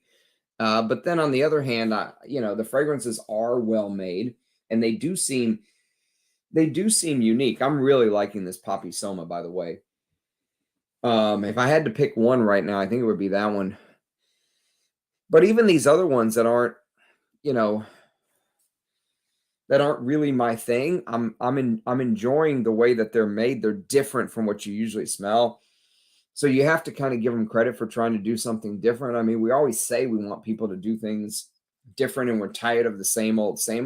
And then when people actually do things different, they kind of get judged for it, And so this is kind of a weird, I'll give them credit for at least trying to do something different, whether it works or not, and whether I would actually buy a bottle is almost beyond the point of me kind of giving him his flowers. He deserves his flowers for trying something new and different and exciting. I mean, I like them in the fact that I think they're well made, and I think it would be a fun experience to see if any of them jump out to you. I don't know if I've smelled one yet that's made me go, man, I really want that. I'm hoping I'm hoping I smell that one of these times. But so far, it's just kind of a quirky experience, I would say, Hey, Nikki, what's going on, man? He did. Yeah, you guys are, I guess you guys are kind of thinking what I'm thinking. Nikki in the house. I'm going to try Beauty and the Beast on the top. Oh, that's good stuff. Why is it JJ Colburn? I don't get it. What's with the effluvium? Someone will have to explain that to me one day. That's just too I guess that's too you know, cultured for the old Texas Ram. I don't know what effluvium is, but it sounds high class. It sounds like highfalutin. Is it highfalutin? Mandrake is the English dude in Doctor Strangelove, right? Apparently, they're also the plants that Harry Potter and his buddies had to replant. All right, I'm gonna have to go upper bicep with these last two. So you guys are gonna have to sit through a striptease.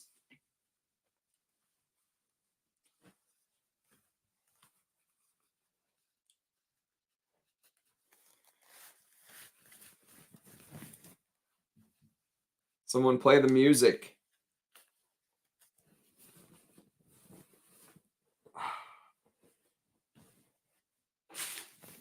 All right, let's do this. Let's see what we got left. Yeah, I'm not digging this Mandrake at all. This is a no-no for me. No. We have Digitalis next. Digitalis, Digitalis, Digitalis. Never even heard of Digitalis.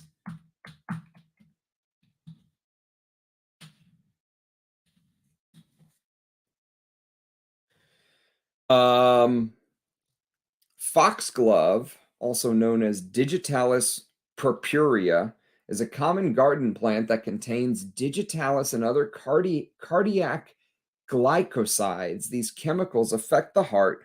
Foxglove is poisonous, although recorded poisonous from this plant are very rare. Ah, so you're kind of the weakling of the bunch, eh? The lethal dose of digoxin is considered to be 20 to 50 times the maintenance dose taken at once. In healthy adults, a dose of less than 5 milligrams seldom causes severe toxicity, but a dose of more than 10 milligrams is almost always fatal. Is foxglove poisonous to touch? It is certainly not dangerous to anyone or animals to touch. Still, if foxglove grows in your midst, be sure to keep an eye on young children and pets who tend to put things in their mouth. Okay. What happens if you ingest digitalis? Yes, here we go. Toxicity occurs when you take too much digitalis, a medication. Okay, I want to know what happens, though. Nausea, vomiting, and irregular heartbeat. Okay, that's not fun. Effluvium is a Latin word meaning something that doesn't smell quite right or something. Oh, does he use that in the reviews? Yeah.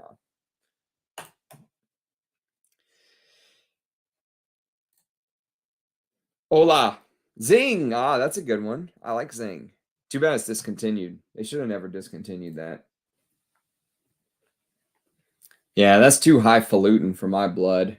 I won't use the word effluvium. Don't worry. Don't worry. So how is it supposed to be used? Like, oh, this is way too effluvium, or this is very effluvium smelling, or effluvium. No, I'm just trying to get the image here. Someone use it in a sentence for me, please. I thought it meant a bad smell, but that you like to smell. Maybe I was thinking into it too much. Someone use it in a damn sentence. We'll turn this into a spelling bee while we're at it.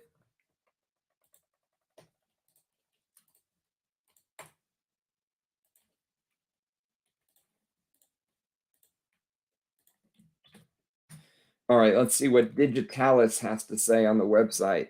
Digitalis. Seems like they kind of reached for this one.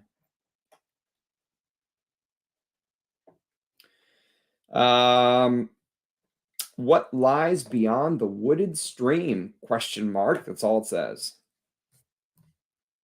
And the notes are, so 2016 it came out. It's a fresh floral. This is a unisex one. It was created by David Appel of Simrise, and it's galbanum, iris, cucumber, basil, pepper, ozone, coriander, floral ozone is actually the note. I can't say I've ever heard of floral ozone.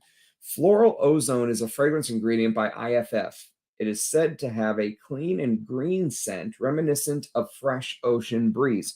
So Simrise perfumer is using an IFF ingredient. That's kind of weird. Apparently it's used in Geranium Pour Monsieur. Violet, neroli, rose, jasmine, gentian, frankincense, fern, which has no smell, so I don't know why that's there. Moss and violet leaf. Okay, let's spray this. Let's spray this bad boy. We'll go bicep. At least the sprayers are good.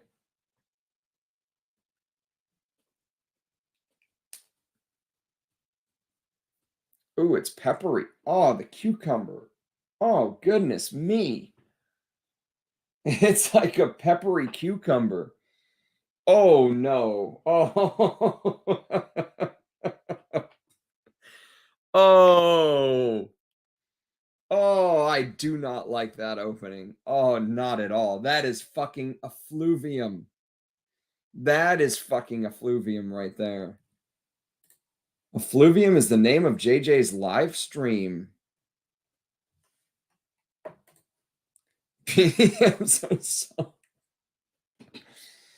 Oh, that is fucking effluvium. I do not like that. Not at all. Oh, I kind of hate it. Actually, I fucking hate it. Said no one ever. I knew I caught a bad case of effluvium. Oh, shit. Parfums to Marluviums. Oh, you guys are killing me. You hate beans and broccolis. You guys ever hear about firefighters extinguishing an outdoor fire suffering major lung issues from inhaling poison ivy smoke? No, I have not. Oh, this smells outright rancid. It almost smells like water that has sat like for a long time, and it almost has that stale pondy water smell. You know what I mean? Like when water sits in one place and it doesn't move, and there's this like idle water, like gunk, you know, like the water needs to either evaporate or just get the fuck out of there. Oh, that is not good. I'm sorry. That is not good at all. I really dislike that. I really didn't like, and I thought this makes Mandrake smell fucking amazing. I'm loving Mandrake all of a sudden. I have fluvium all over my, I'm conflicted on the Desandra sample I got. Love the first few hours, but it goes body odor and smoke after. I'd like to have a trip though. Yeah. I mean, I don't get that, but I could see how somebody might, Jossie. Use the word, Rambo. What, effluvium or shite? Oh, this could be either. I do not like this at all. Digitalis is a straight scrubber. Maybe, but no. No. I use unscented what are those I can't even think of some of the names of them.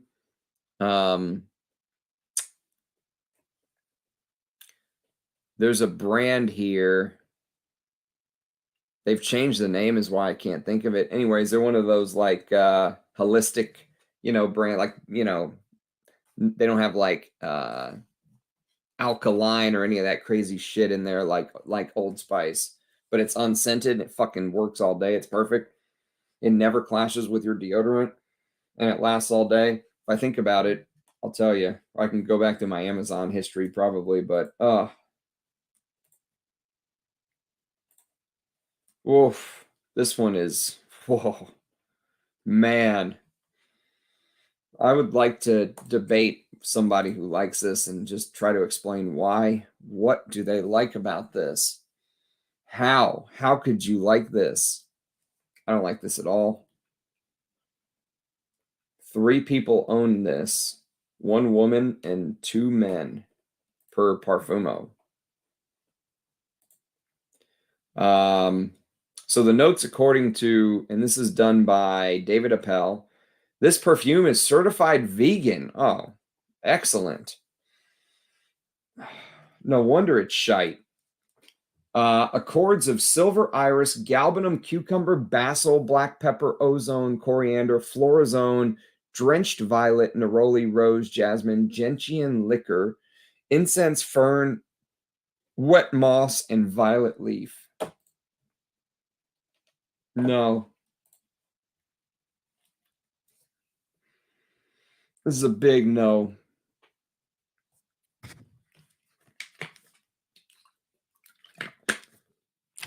It sucked all the hydration out of my body.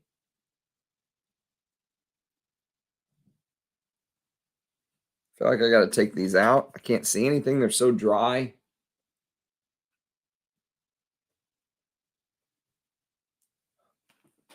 Oh, that effluvium got me. Oh, man. I would love to. It's too bad no one has ever tried these. So I know, you guys can't like second my opinion here. I'm just sitting alone on this. I would die on this hill though. This is a big nope. Digitalis poisoning shit. Oh, I feel like we should hurry up and move on. Let me read what the critics are saying. Digitalis is a rain-soaked batch of violets discarded on a mossy hilltop at dawn. Digitalis has a wild feral heart. Oh, it's feral, all right. There's definitely something that is feral about this. Close to the earth with the energy of a weed, confident and calm in its strength. This one is a combination of soft, edged contrast. Soft, fresh coolness, greenery crossed with the scent of deep well water. Oh, there is some deep water in here, mate. Green, like set like a gem within water filtered by air, streaming through sun in a brimming Roman fountain. The calm central pool is the structure that supports the green freshness. Florazone can be very unpleasant at high doses. Maybe it's dosed too high here. It's unpleasant, all right. Oof. This one just beat it Italica. It beat it Italica. I would take Italica over this, 100%. 100, give me Italica. Give me fucking Italica. Oh, give me Symphonium. Give me Italica. This is pretty bad. Oh. I love Les Indemodables. My favorites are, and I put it on the fucking bicep too. So all I can smell, it's like just radiating straight to my nose. My favorites are Oriental Velours, Ombre Supreme. Those are my 2 favorites. And then Musks de Sables and Vanille Havane are probably kind of in that second tier of favorites. But Oriental Velours and Ombre Supreme are, I think, the best from the brand.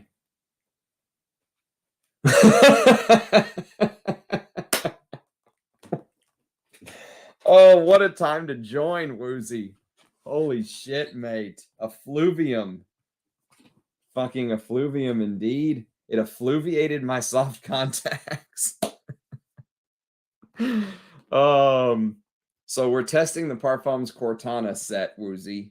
And we were testing Digitalis. Digitalis is the one that beat out Italica for worse, way worse. Like dirty pond water mixed with peppery cucumber and rotting ferret. Like imagine a ferret died at the bottom of the pond, and there you go, Digitalis, $175 for 50 mil.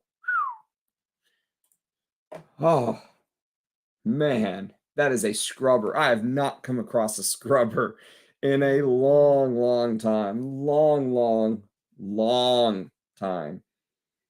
Oh, that is rancid, mate. Absolutely rancid. Digitalis? Yes.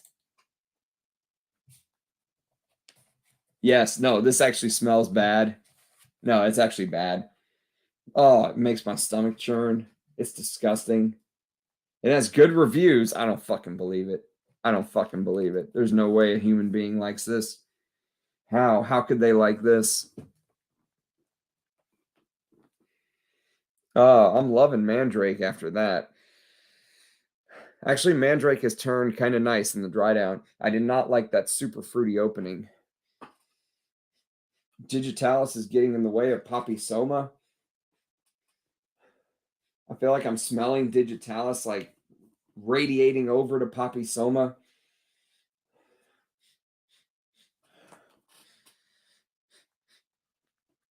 I really like the dry down of Midnight Datura though. Although maybe I just really like it because after smelling Digitalis, I'll like fucking anything right now. Oh my God. That is fucking brutal.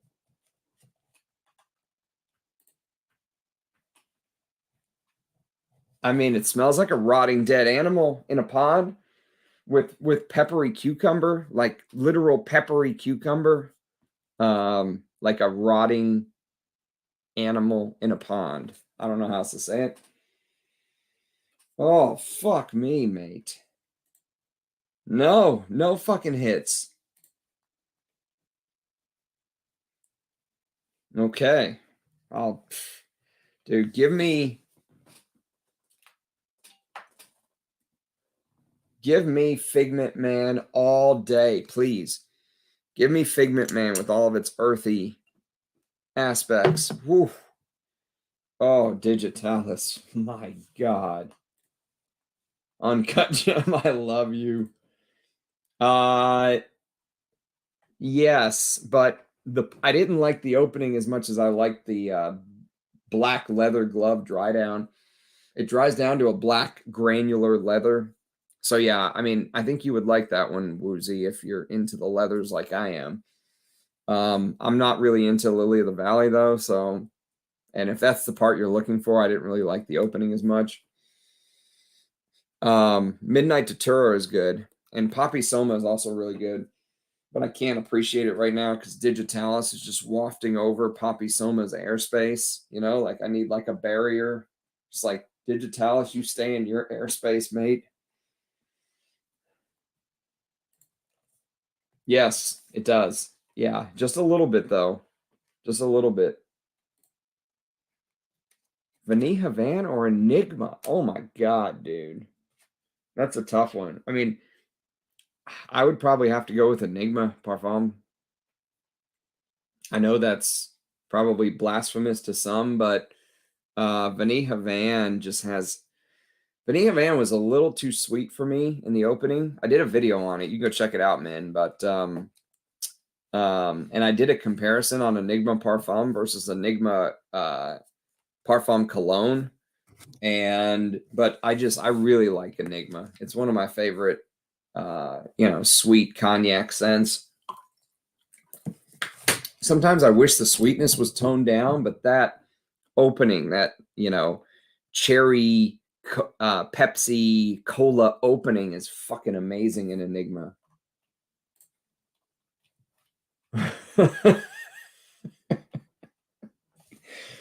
I think if I layered Digitalis with Italica, the fucking I would open up the seventh hole of hell, seventh layer of hell.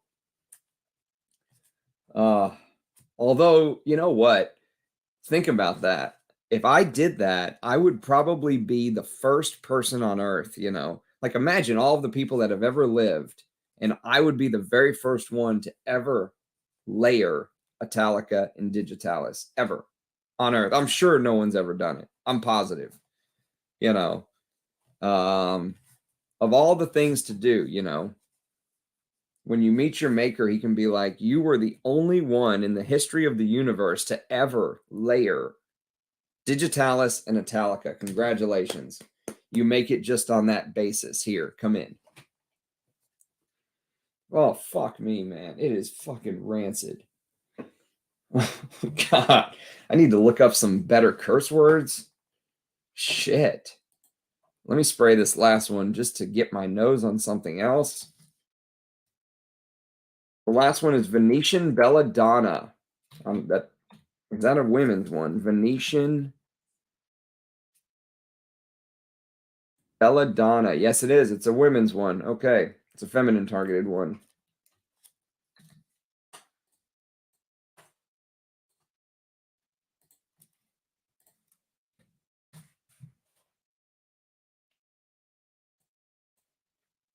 Venetian Belladonna. Venetian. Oh, shit.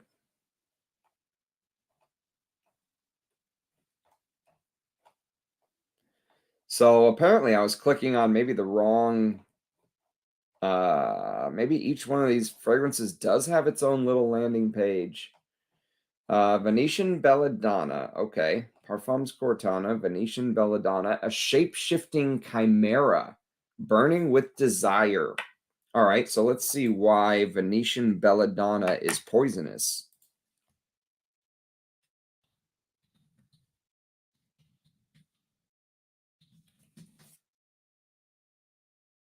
All parts of it contain the alkaloid compounds atropine, scopolamine, and hyoscyamine that are lethal to humans, especially the berries. Oddly enough, these toxins do not affect certain animals like rabbits and cattle, who can happily graze without any serious problems. Wow.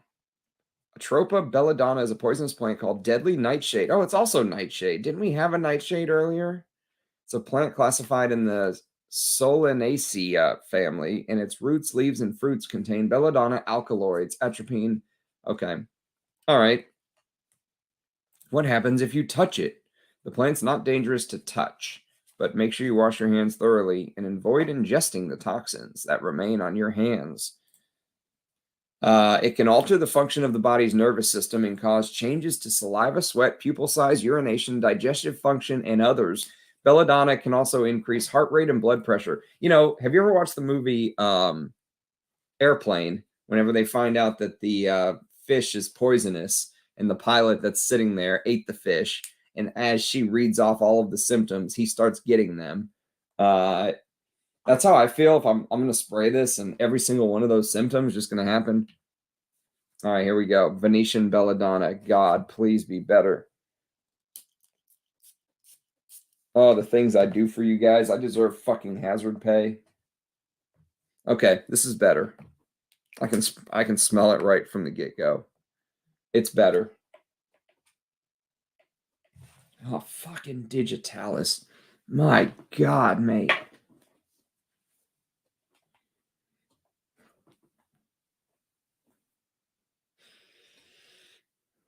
Yeah, I like that. That's not bad. It's like a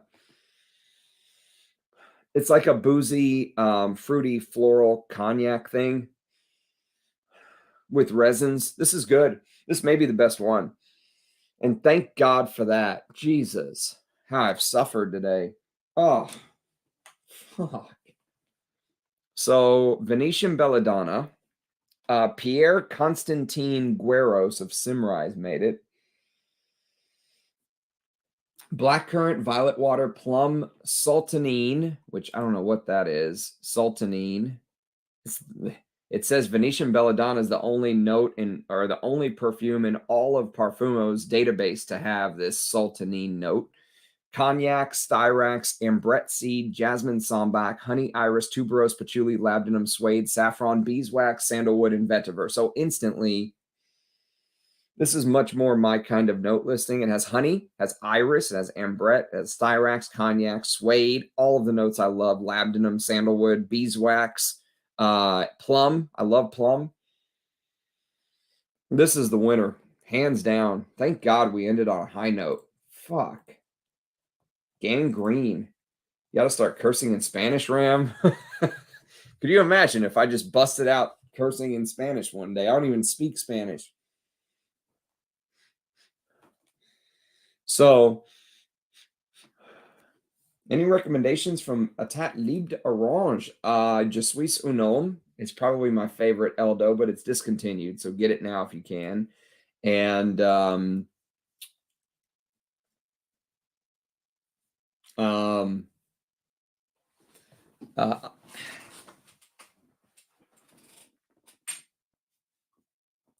Afternoon of a Faun isn't a bad one, but it's like a rosy Immortelle fragrance. It's a good Immortelle, but I don't think it's as good as some people make it out to be. And but probably my favorites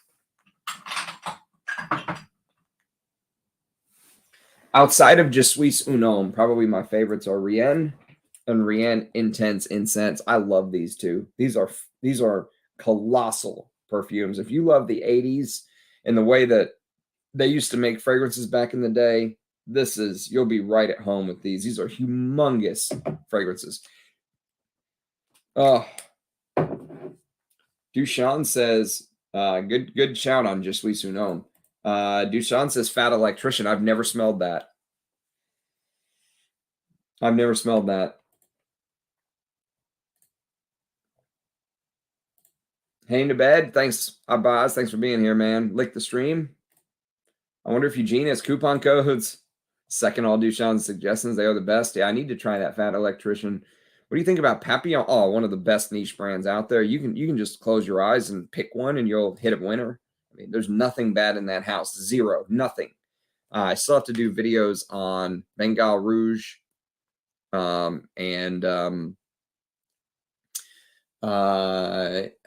there's another one, Dryad. I have to do a video on Dryad still.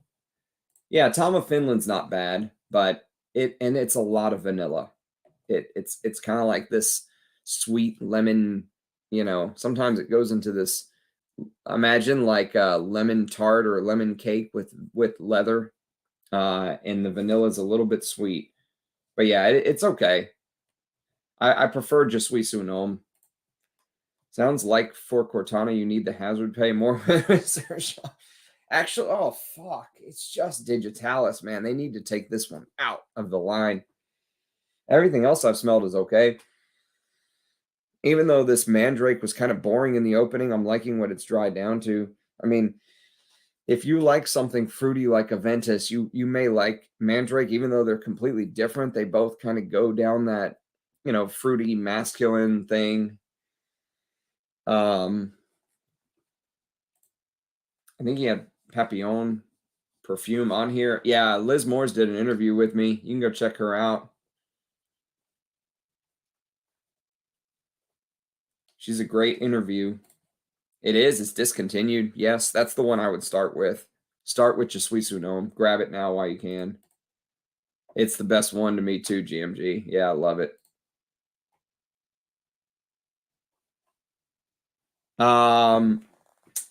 It is actually woozy because of the I do have Je suis un homme right here. Yeah, this is all I have of it. This is it. I baby it. And it's a vintage. This is what the old ELDO caps look like. They didn't have the markings on the top. They were more gunmetal, clean. Also the writing seems a little bit more raised on the older ones instead of just kind of a sticker. That makes sense. Like this is like almost like Braille, like it's raised. Oh, I love this. And this is Antoine Lee. Again, this is Antoine Lee dropping little hints. There's little bits of Bellamy in here. If you know the way that Bellamy's leather kind of feels, it feels very similar in here, but in a niche fragrance, modernized with a liqueur note. Very, very well done. I love this stuff. As far as Tom of Finland, this is what the older bottles look like. And yeah, look how dark my juice is. I think that has to do with the vanilla in it. Apparently, some of the older vanillas woozy would change color like this over time. So these older bottles of Tom of Finland will look like this. The new ones will look completely clear. They won't have this color to them. But maybe once you start getting air in the bottle, they will. But yeah, this is an older This is an older one. This is what the older ones kind of look like. And if you want to see some outrageous advertisement, just look up the advertisements for Tom of Finland, but don't look it up at work. It's concerning indeed. I can't stand the ELDO stickers. They, you know, if you've got OCD, they do seem like a little odd, right? Like something's wrong with them, right? I like the 100 mils have this right here. And I do like, this is a neat little touch. The name right there on the side. The 50 mils do not have that little feature about them. I think that's kind of a cool little touch. But yeah, it's a good brand. I rate them. I rate ELDO. I like ELDO. I would like to try more of their stuff I've never smelled. Yeah, that's what I thought too, Gonzalo. The vanillin, ethyl vanillin. What do you think of creations of Antoine Lee for Pure Distance? I honestly, I haven't smelled very many of them. My favorite is Pure Distance M, but that's discontinued. Someone told me Pure Distance MV is shite, that it's not very good. Version 2.0 or whatever they call it, V2.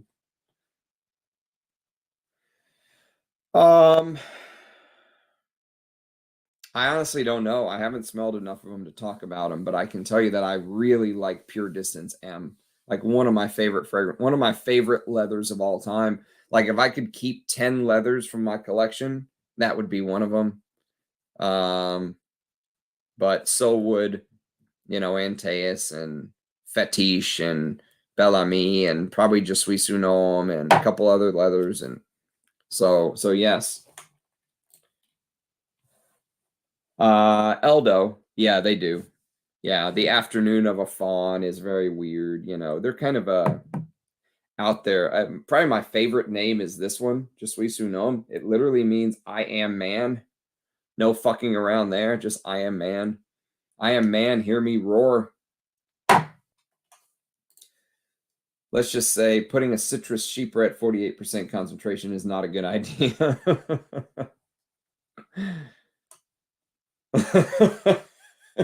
Is that what they did? I didn't know that, Woozy. 48%. Unbelievable. That's outrageous. That is outrageous. However, there was a, let me look it up real quick and then we'll finish out Venetian Belladonna. But there was a fragrance that Armando included in one of my blind sniffing videos from the house. And it was called Pure Distance. Shit, what was it called?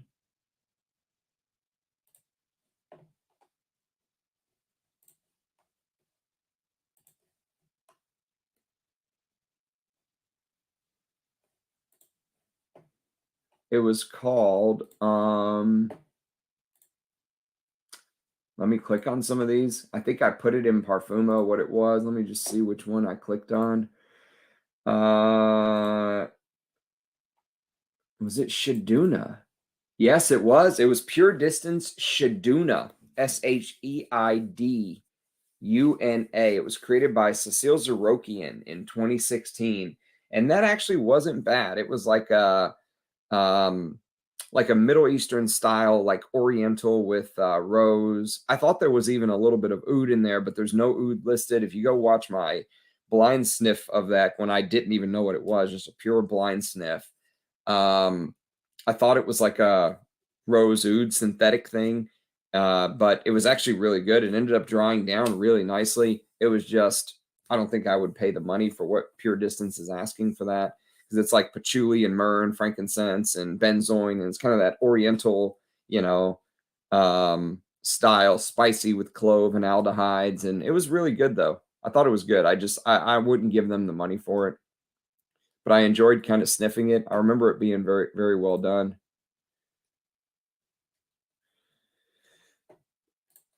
Basically, the blurb implied that Antoine was opposed to it, but the brand owner pushed him to do it. Oh shit. With Anotis. Anotis, is that the one? Anotis. Somebody told me about that. I put it on my wish list. I've never smelled it. Someone told me it was the best citrus fragrance I've ever smelled recently. Number 12 and number 1 are pretty good. Okay, have you ever tried black?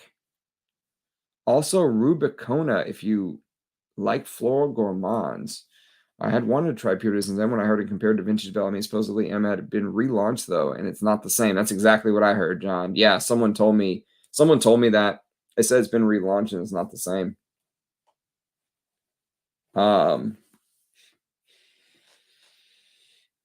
I'm really liking this Venetian Belladonna. It's very good. Let's see what the brand says about it.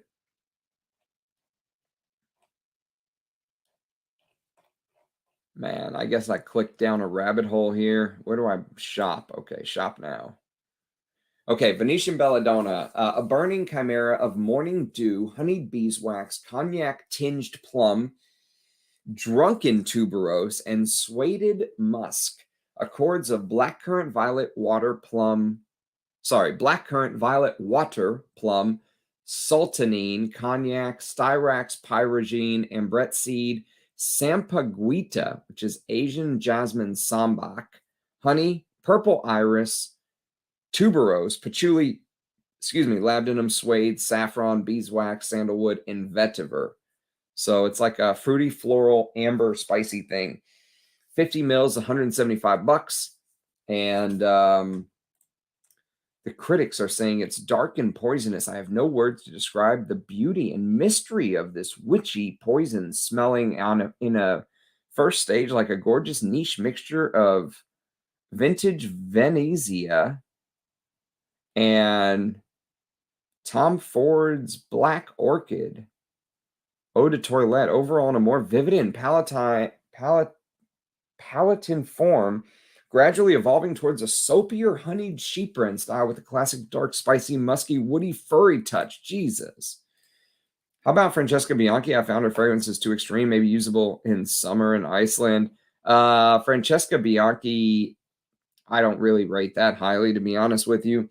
I have a couple videos up on my channel on her. I think 3 of them I've done so far. I did Under My Skin. I did The Lover's Tale. And I did one other. I can't remember. But I actually have 4 Francesca Bianchis that I've been saving for a stream, for a first impression stream. I have Tiger, Libertine Neroli, Sticky Fingers, and the new one, which is Unspoken Musk. So yes. And Notice is nice. Nothing crazy though. Yeah, but it's expensive, right? Yeah, those Pure Distance fragrances are pretty expensive. I don't know if I'm really liking what this is drawing down to, though. I really like the opening, but it feels like it's kind of into the dry down already, becoming more boring. I don't know. I don't think any of these are really a hit. Not a huge hit. Mandrake is much better in the dry down. Poppy Soma is probably the most interesting of the bunch. I think it's the most unique. The Lily of the Valley with that black leather glove, granular leather dry down thing is kind of cool, but I don't really rate the Lily of the Valley. And I'm liking what the strongest dry down so far for me are probably the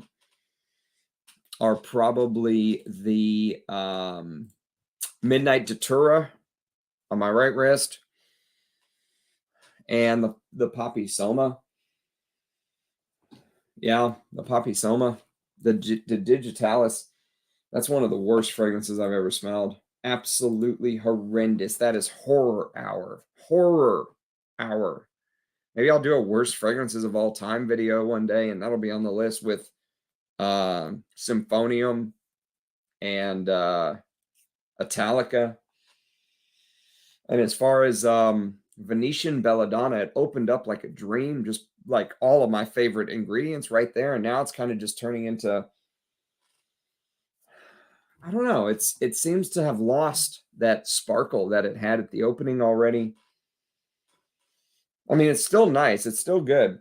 I still like it. It's still probably one of the best ones from the list so far, but it's not grabbing me like it really did at the opening. So I'm glad I knocked these out now. I don't know if I want to wear Ierofante for my scent of the day tomorrow after some of these. I think maybe I'll wait. Just do a first impressions. Wear something I love.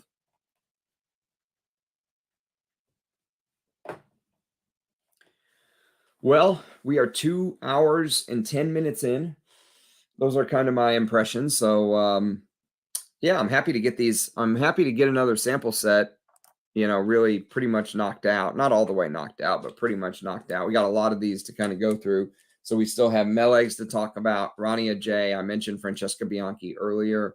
I've got a ton of Fragrance Du Bois to talk about that I've never smelled before. So still a lot of exploring to do before we get some of these, clear some of these sample sets out of the system that have just been building up. You know, I think this is a great way to do it all at once, knock them out, you know. So, so yes, I think I'm going to jet. I think I'm going to hit the hay. It's almost midnight here in Texas. So thanks for joining on a Saturday. I hope you guys have a great day. Lick the stream before you go. Have a great evening. Lick the stream before you go. And hopefully see you guys tomorrow. Another video. Thanks for being here, guys. Cheers. Take care.